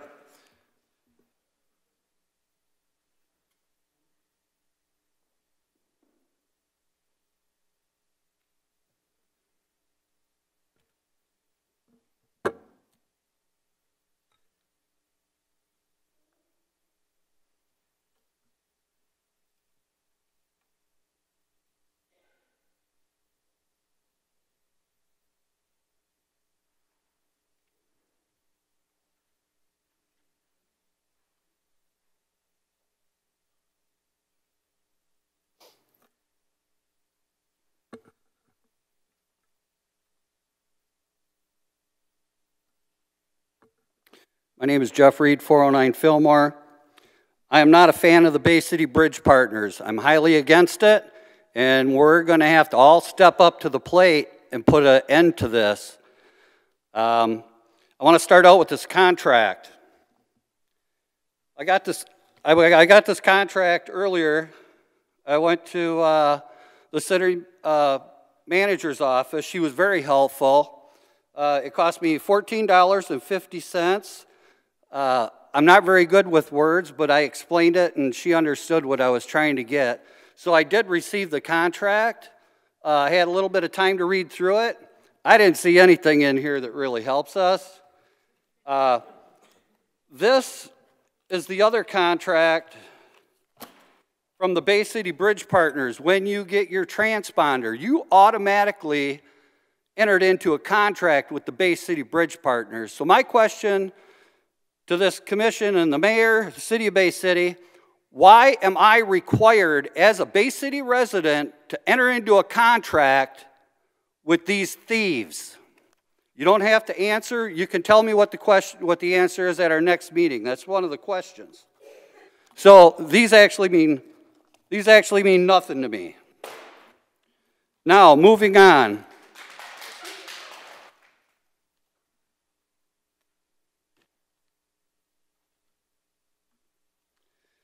I want to talk for a quick minute of that $5 million. The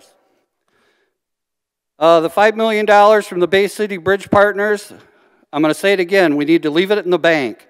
That money needs to be used for defending Bay City residents against the Bay City Bridge Partners for however long it takes.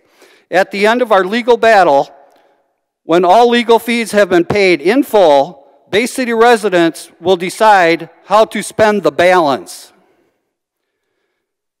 The only way we can help other people is to have our own house in order.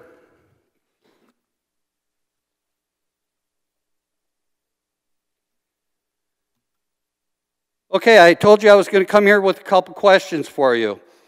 I'm trying to figure out what is the law.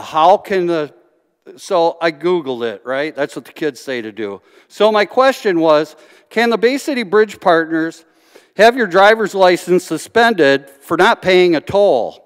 Surprisingly enough, it popped up, no. Michigan law does not allow Bay City Bridge Partners to suspend a driver's license for unpaid tolls. Michigan law also does not allow vehicle registration renewals to be denied for unpaid tolls. Okay, with that being said, I mentioned this to somebody, and there's some bill called Michigan House Bill 5733. Someone said apparently this was passed in July of 2024. It's real sketchy. Everybody's having a difficult time on understanding this. So, let's see. Okay, now I got my notes. Thank you. Okay, I got my notepad here. I got two questions. We'll keep it real simple. To the City of Bay City and commissioners.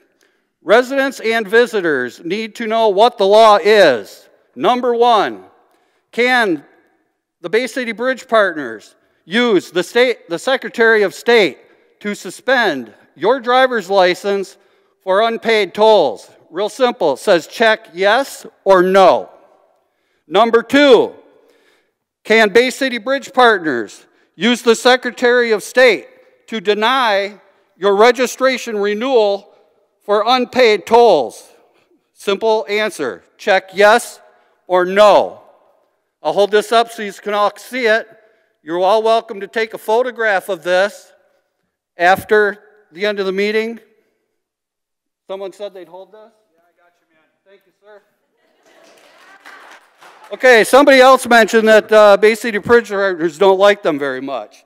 Well, I know they ain't gonna like me. Because in my opinion, they're trying to bankrupt us, right? Well, we need to bankrupt them before they bankrupt us. So here's my suggestion. We're going to bankrupt the Bay City Bridge Partners. Number one, you need to close your account. Number two, you need to remove your transponder. This is just a little note. Everybody can see it. Time.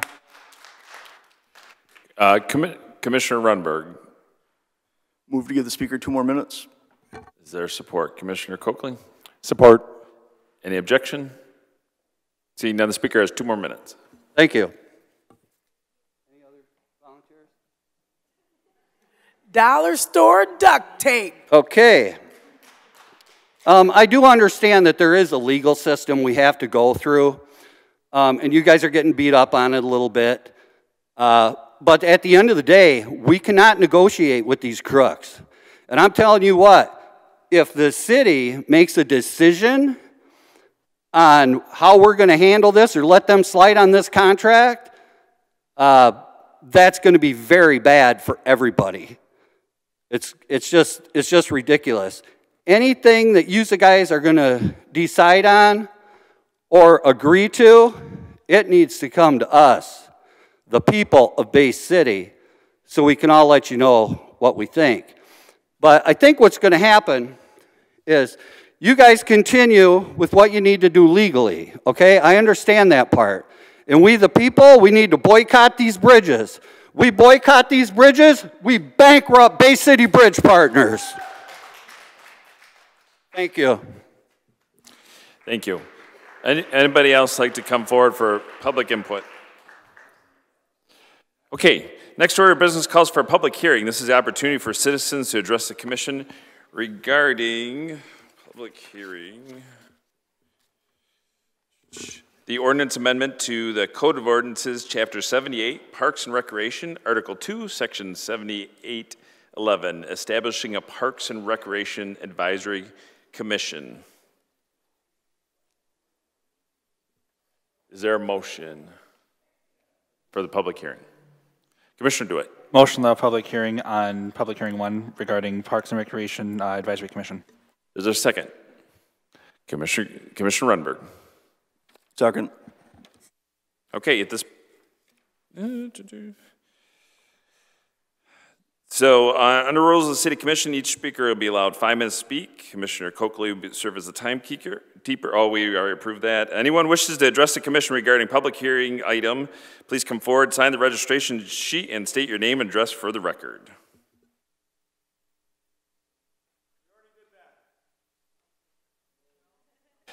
No, we actually didn't for that. So, all right, so no one's come forward. We got special orders. So, next order of business, special orders. Will the clerk read the next item on the agenda? City Manager recommending ordinance amendment to the Code of Ordinances, Chapter 78, Parks and Recreation, Article 2, Section 78-11, establishing a Parks and Recreation Advisory Commission. Recommendation approved. Is there a motion? Commissioner Prince? Motion to approve. Second, Commissioner Coakley. Second. Any discussion?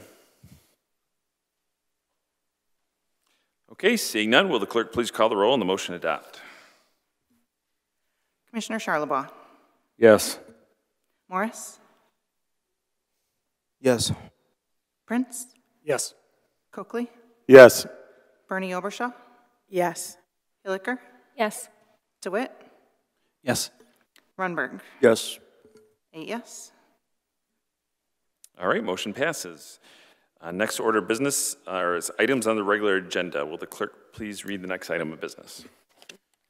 From consent item 6, the city manager recommending contract with Shaw Contracting, Bay City, for the McKinley Avenue reconstruction project in the amount of $3,088,959.31. Is there a motion?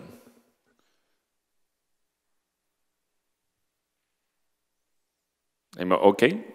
Commissioner Charlebois. Make a motion. All right, is there a second? Commissioner Coakley. Second. All right, discussion. Commissioner Coakley. Real quick on this, there's a meeting tomorrow. Is that pertaining to this? It is, yes. Okay, and meeting is 4 to 5:30 in City Hall, correct? Correct. All right. Basically, we're just passing this for now, and we can look at changing it later. Anything to it? I'm talking about once again, this has bike paths in it in front of Washington School. And if we're going to widen Washington School, the road in front of Washington School, McKinley, I feel as somebody who lives in that neighborhood, a parking or pickup area for that school, during the school times in the morning and afternoon, we're blocking all the way up to Johnson Street on that too. So I just want to see if there's something that we can amend later on this. It's not, because this project is ready to go. This is just to award the contract to a contractor. So there's no changes as far as the scope goes. Thank you. You're welcome. Any other discussion? Okay, will the clerk please call the roll on the motion to adopt? Commissioner Morris. Yes. Prince. Yes. Coakley. Yes. Yes. Bernie Obershaw. Hilliker. Yes. DeWitt. Yes. Rundberg. Yes. Charlebois. Yes. 8 yes. Motion's adopted. Will the clerk please read the next item of business? From consent, item 9, Commissioner Prince's resolution regarding notification to the City Commission after a FOIA request was made regarding their information. Is there a motion? Commissioner Prince. Motion to approve. Is there support? Commissioner Rundberg. Second. Discussion. Commissioner Prince. Yes, I brought this resolution forward. I removed it from the consent agenda just because I believe that we should have a roll call, individual roll call vote on this resolution. I brought it forward because we had an issue where a member got FOIA'd and didn't realize they got FOIA'd and why it was in the newspaper. This would just give members a heads up after the response, not during, that their information has been given to a third party that FOIA'd their information. So that is the intent behind the resolution, and I hope everyone supports it. Any other discussion? Okay, will the clerk please call the roll call on the motion to adopt? Commissioner Prince. Yes. Coakley. Yes. Bernie Obershaw. Yes. Hilliker. Yes. DeWitt. Yes. Runberg. Yes. Charlebois. Yes. Morris. Yes. 8 yes. Motion's adopted. Will the clerk please read the next item of business? From consent, item 11, Commission as a whole resolution supporting application to the Bay Area Community Foundation for an Economic Development Fund grant in the amount of $14,000 to install lights along the 700 block of Midland Street. Is there a motion? Commissioner Rundberg. Move to approve. Is there support? Commissioner Hilliker. Second. Second, thank you. Any discussion? Commissioner Prince. Yes, I removed this item from the consent agenda because my former partner works at the Bay Area Community Foundation, and I'm still working through separation of our finances, and out of respect to the conflict of interest form, I'm abstaining from the vote, which is why I'm removing this from the consent agenda for a regular roll call. So I will abstain from here on out. Okay. Any other discussion? Will the clerk please call the roll on the motion to adopt? Commissioner Coakley. Yes. Bernie Obershaw. Yes. Hilliker. Yes. DeWitt. Yes. Runberg. Yes. Charlebois. Yes. Morris. Yes. And Prince. Abstain. 7 yes. All right, the motion's adopted. Will the clerk please read the next item of business? Regular agenda item 1, Commissioner Prince's resolution creating a working committee to study and recommend actions and coordination of services for Public Safety Department. Is there a motion? Commissioner Prince. Motion to approve. Is there a second? Commissioner Charlebois. Second. Discussion. Commissioner Prince. I don't see Wait, that. oh, I'll get you right next. This was a idea that came to between me and the mayor regarding how we plan for our public safety infrastructure. I believe this is a good way of creating a holistic vision that doesn't just look 1-2 years down the road, but 30 years down the road, especially as we try to right-size our infrastructure to fit the needs and population of our city. So I look forward to working with the individuals who are being appointed to this commission. If you're a member who's not appointed to this commission, your input's still very much needed, and you can send me that input, and I will make sure it's taken into account. The one thing we do need to be sure of, though, is that we don't have more than 5 members at the commission meeting, or at the committee meeting, just to avoid any kind of issues with the Open Meetings Act. So with that, I would appreciate your support. Thank you. Okay. Commissioner Bernie Obershaw, you have some questions? Yes. Was that a resolution he was just talking about? Yes, it is. Okay, we don't have it. Where is it? It was released last Wednesday. Yep, it was on the agenda last Well, I didn't have it last Wednesday either because it's here. None of us have it. It was in the commission. I looked last Wednesday when they released the commission packet. It was released. Okay, well, it wasn't just like this one, you know, no one, this is all sitting on his desk. No one got this, you know, from the resolution either. So what's up with this passage, you know, having resolutions written, and they're not even, they don't even have the resolutions. You know, I want to know what's up. Point of order. That's sneaky shit. Point of order. This was on the regular agenda in the commission packet. We're referring to regular item number 1, resolution regarding working committee to study and recommend actions for coordination of services for public safety department. No, Mr. Prince, I'm talking about the one where you're trying to censor me. So that's not where that's not what we're talking about. We're talking about. No, you can't. You can't. That is not germane to. So if you want to talk about this, what we're discussing right now, you can. That'll come up shortly, and you can talk about it then. So everybody has the one we're talking about, and they received it last Wednesday. Yep, and then you can talk about it when we bring it up for vote. So I'll set on that one. Okay. Anybody else on the current motion? Is there any other discussion? Okay. Would the clerk please call the roll on the motion to adopt? Commissioner Bernie Obershaw. I'm dumbfounded. No. Commissioner Hilliker. Yes. DeWitt. Yes. Runberg. Yes. Charlebois. Yes. Morris.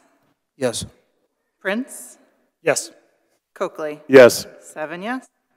The motion's been adopted. Will the clerk please read the next item of business? Regular agenda item 2, Commissioner Runberg's resolution regarding immigration enforcement. Is there a motion? Commissioner Runberg. I'd like to move to table. Okay. Is there any objection to move to table?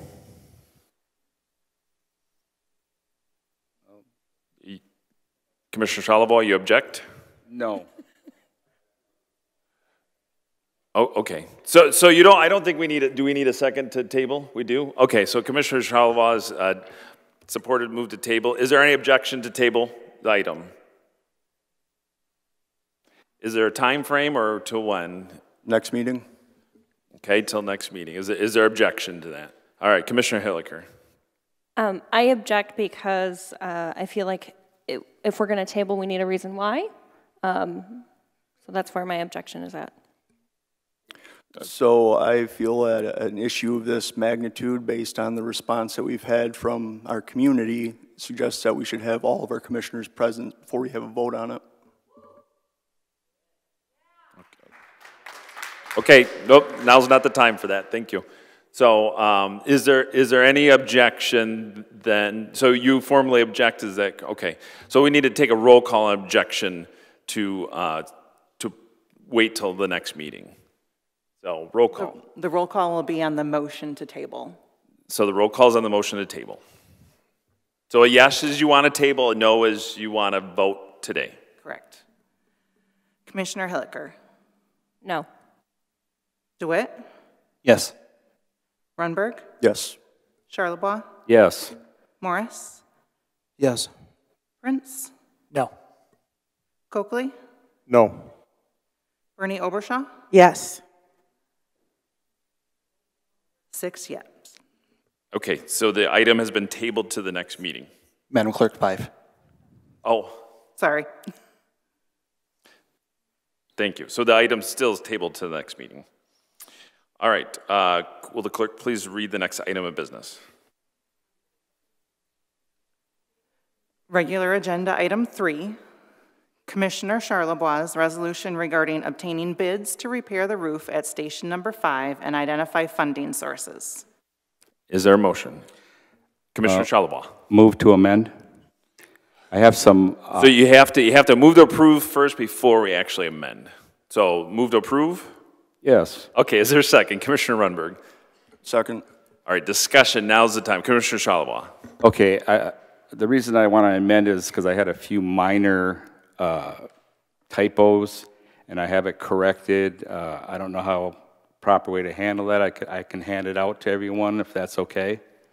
So you can do it, or you could read it and then get it to the clerk afterwards to make sure that it's printed properly. I don't, how significant, how many changes do you have? Just a couple words. All right, so the clerk will come and get those, and she can if I read it tonight, will it be voted on tonight? Yes, if the body agrees to vote on it tonight. You want me to go ahead and read it? I'll read it.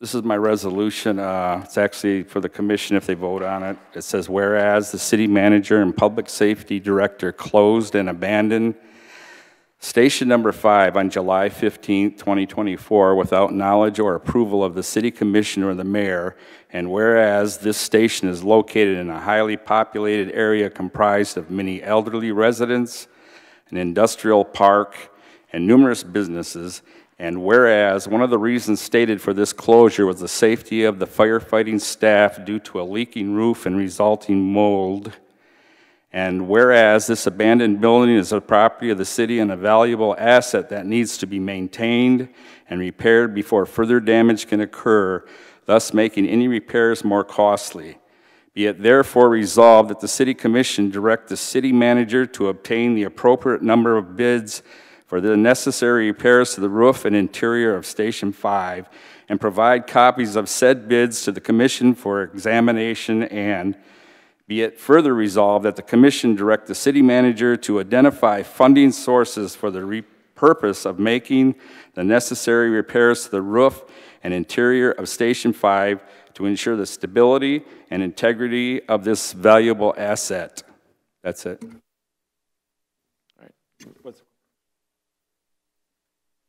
All right. What is specifically changed? Well, if this was passed out, this is what everybody has that, right? So why don't we just do a wholesale replacement of this? So as amended with replacement, is that? So if you'd like to make a motion as amended with this new verbiage, that would be appropriate. Motion to approve? As amended. Motion as amended. Okay. Motion to amend by replacing in full, I've been told, is the correct. Yep, so you better say it. Go ahead, Jamie. Motion to amend. By replacing in full. By replacing in full. I now pronounce you man in resolution. No, thank you. Is there a second on that? Commissioner Runberg. Second. All right, more discussion. Commissioner DeWitt. So I was less for this at one point because I was under the assumption of the 5-minute rule applied to all public safety back when it was discussed earlier. And I just want to note that over the weekend and 2 weeks ago at the place of work where my brother is employed, had 2 assaults, one physical to him and one directly to the store. And response time for both was well over 10 minutes. So I am now, before I was like, okay, we can work around, we can figure things out temporarily. Now I am much more in favor of keeping things open than I was. Just want to put that out there. All right, thank you. Commissioner Hilliker. So I'm not opposed to opening up for bids to see where we might go. My biggest problem, and I think we might have lost the train of thought with this one, is that buildings do not save lives. It's the firefighters who do.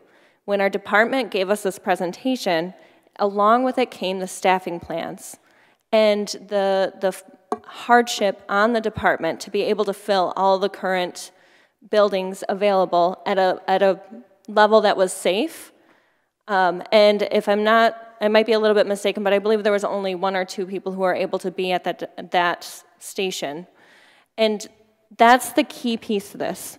right? A building does not save the life, the firefighters do. And if we don't have a plan for staffing, it doesn't matter if we have a beautifully renovated building.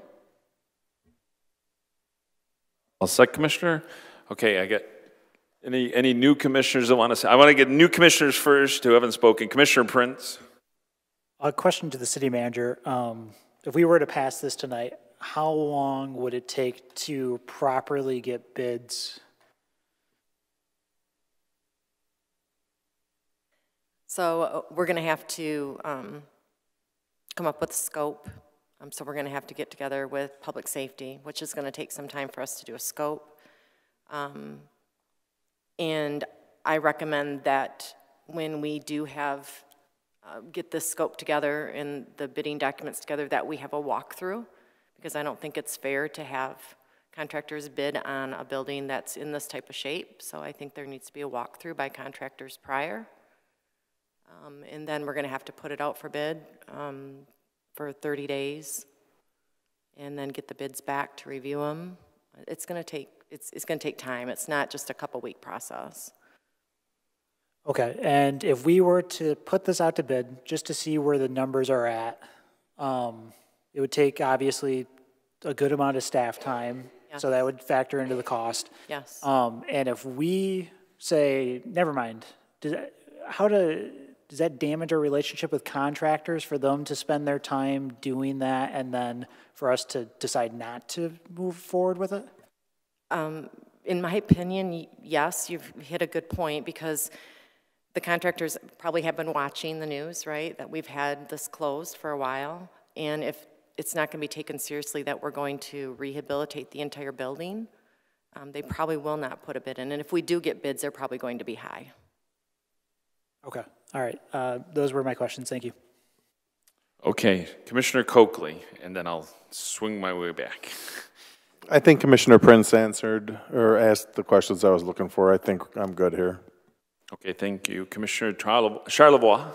Yes, I just want to say that this is preserving an asset. If the roof's left to go, it's going to get worse shape and it'll be harder to fix and cost more. And once those bids come in, I'll bring it to the floor to vote on repairing it. It's not like the contractors are voting on nothing. I will write a resolution that we do fix the roof and find the money for it. And I realize that, Commissioner Hilliker, I realize that it won't be manned yet, but my thing is that we should be moving steadily towards a good fire department, manned with the proper equipment and good buildings and located at 4 corners of the city so we have good response time. Mr. DeWitt just mentioned something personally. And response time is everything. And as you all know, they don't just do fire calls, they do medical calls. And if someone's having a heart attack and they're the first responder that might save somebody's life, this really is a matter of life and death. And some of the other things I saw about building a new station, well, the station I'm talking about, 5, will be reopened. They're going to close the South End station. They're going to be in the same position as the banks now. So that's not going to work either. And I got to tell you, if you go through the South End, I see a lot of burned out buildings down there. It's pretty striking. That's all I have to say. All right, thank you. Commissioner DeWitt, have you spoken yet? Okay, Commissioner Runberg, then DeWitt. I was just going back to, I mean, it's germane to Station 5 here, but for the resolution that we just passed for Commissioner Prince's committee wants to put together for Department of Public Safety, these are the types of things that we would be looking into on that particular committee, right? Yes. That's what I thought. So, I mean, I don't think it would hurt having a bid out there so we have something, a starting point to look at to understand what it's going to take. That's all. All right, thank you. Commissioner DeWitt?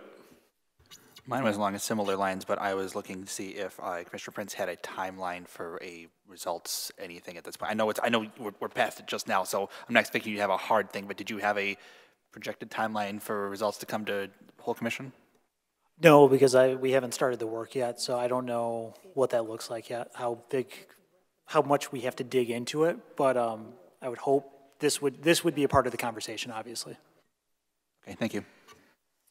Thank you, Commissioner Charlevoix.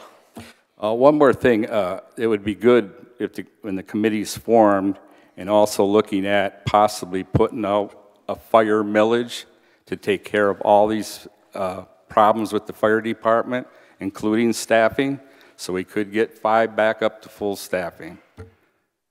That's all I got. All right, Commissioner Morris, do you have anything? I'm going to be voting yes on this because anything that goes towards Station 5 reopening, I am always going to vote yes on because I want it to reopen.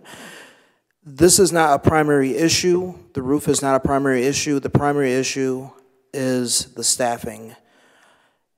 And if we do not get a hold of being able to properly staff that fire station, this will be a waste. And I do not want it to be a waste. I am going to vote yes. Just understand that this is not the primary goal when it comes to keeping that station open. Without staffing, there's no fire station. Thank you, Commissioner. Anybody else? Okay, will the clerk please call the roll? Motion adopt. Well, is there any objection on the amendment? I don't see anyone, so we'll vote on the motion. So this will be the motion as amended. Commissioner DeWitt. Yes. Runberg. Yes. Charlevoix. Yes. Morris. Yes. Prince. Yes. Coakley. Yes. Bernie Obershaw. Yes. Hilliker. Yes. 8 yes. All right, will the clerk please read the next item of business?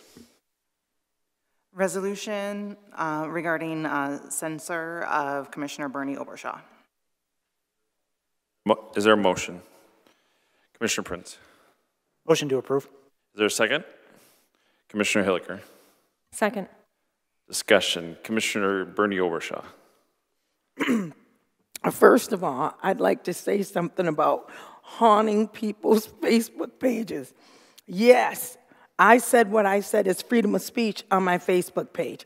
But before I say it, I'm going to say it anyways. Okay, I'm not going to say what I called you, but it's my Facebook page. Why are you on my Facebook page like that? That is ridiculous. People can say what they want to say. But anyways, I'm going to say what I'm going to say about this resolution about haunting people's Facebook pages. This is ridiculous. This resolution wasn't even on everybody's desk. Nobody even knew about it. And to be censored in the rules, to be censored, it's called a reprimand first. You reprimand someone.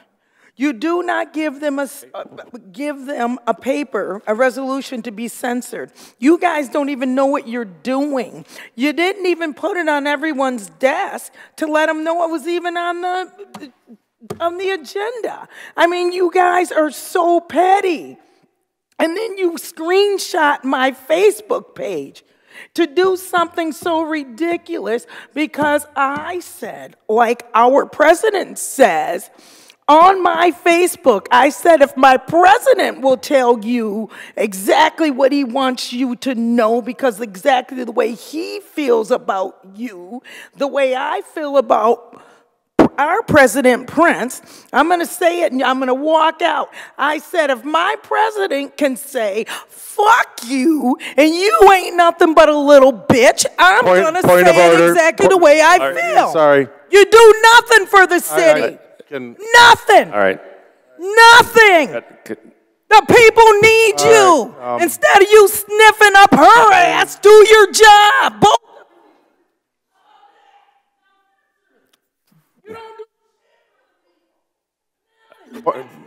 All right. Commissioner Coakley is the Sergeant of Arms here. Can we, what's my point line here? You can kick her out if she doesn't want to. She's disrupting the meeting. Can we have her taken away, please? Yeah. All right. Yep. Thank you.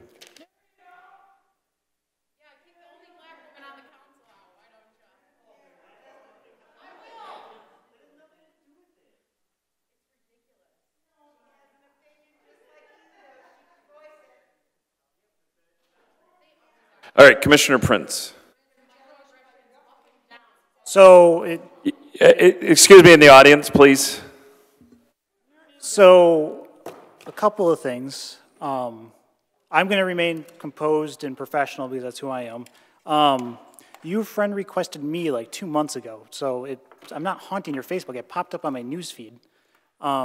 Two, I didn't. Okay. And second, we have a policy on the City Commission that was passed in 2019 that's directly cited in the resolution.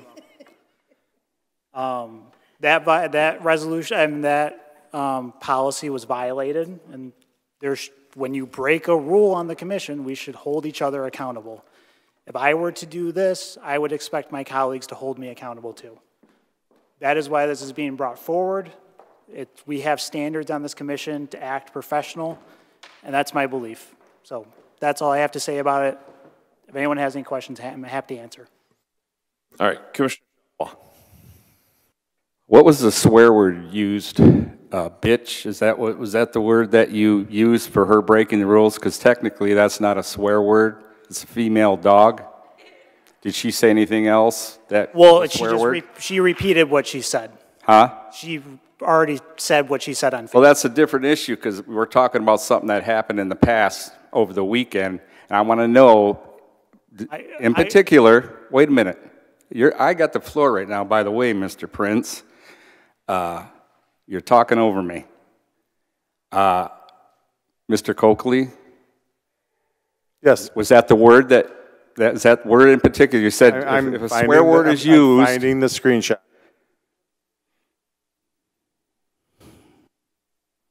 Because technically it's not a swear word. And we could be done with this. We could have been, it's not even legit claim. I'm not saying it wasn't mean-spirited, but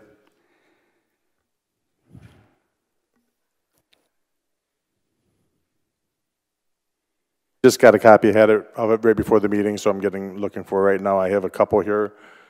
One about the police, which is part of this. I didn't see the one. I saw an email on our official email, and I didn't see anything about That's the the same one I have as that email. I don't think the police were mentioned in that email. I will read it, but just the person, well, can I bring it to you? Because sure. I'm not one that uses profanity, so Is this the email we got, our official email? Or is this from Facebook?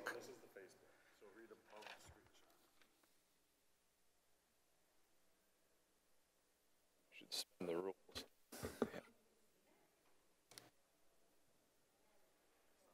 Yeah, I see it. Well, I didn't see her post. I just got the official email. That's all. All right. I will make a comment. I did have several residents reach out to me concerned about this. I didn't see it directly, but they did express to me concern over this, and they wanted to see some action taken. So I'll just make that clear. I did have several people reach out to me about it. All right, Commissioner DeWitt. All right. Well, so my issue is with the censor is not what just happened tonight. It's when this rule was put in place, the first person that was targeted against was me when I was on the Charter Commission about something that was unrelated to city business. And I believe that this rule could be used in a ham-fisted manner as it's written. As for the post, that's, you got to remember that in this chamber for the 7 of us who are left, that we need to focus on what the process of that post and that system, not what happened tonight. What happened tonight, I do believe, was above and beyond conduct by a major sort. But the social media can be a different beast, and I do believe this rule going forward, I'll be looking at a way to try to make it either easier to understand for everyone or work on an adjustment of some sort. Thank you. All right, thank you. Commissioner Hilliker. And just so everybody knows, like, these are things that every commissioner gets when you start out. It's part of your onboarding process. You know the rules. And she did it knowing what the rules were and knowing that this was going to be the result. Commissioner Coakley. Did she break any rules? Commissioner Prince.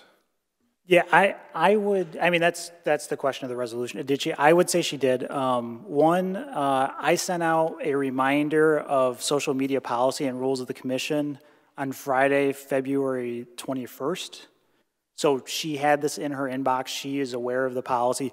Additionally, the question regarding her personal Facebook, she cited at the start of the post, this is Commissioner Andrea Bernie Obershaw. So she identifies herself as commissioner, and which makes it an official post of her.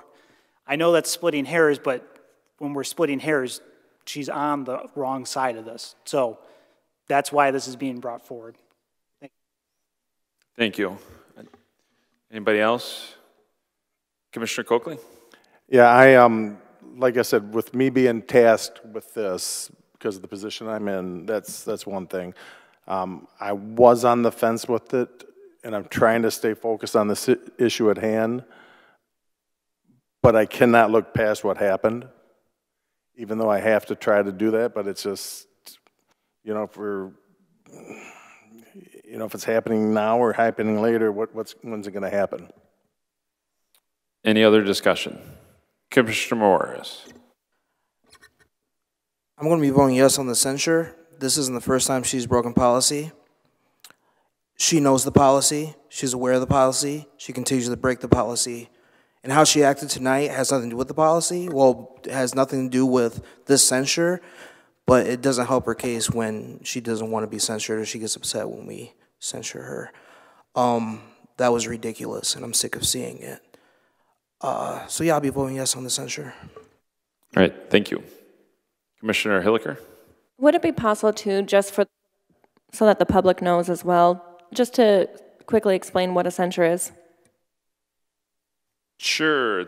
Censure is a formal reprimand, if you will, of the body. So it can include, depending on the body, what that does, it could mean suspension on different committees that that individual serves on.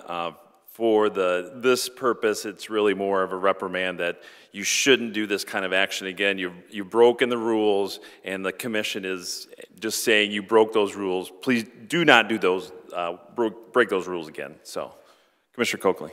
So she'll still have her voting right and an ability to speak in meetings? Yeah, officially there's nothing stripped of her. This is a formal reprimand. It's really what the authority the body has towards somebody to kind of say, don't do it again. Thank you.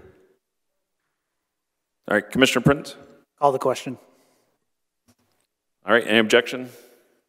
All right, motion made, call the question. Please do a roll call vote. Commissioner Renberg? No. Charlebois? No. Morris? Yes. Prince? Yes. Coakley? Yes. Hilliker? Yes. DeWitt? No. Vote is 4-3. So motion dies for lack of support. Is there any other business tonight? There is not. Seeing none, we see you in 2 weeks.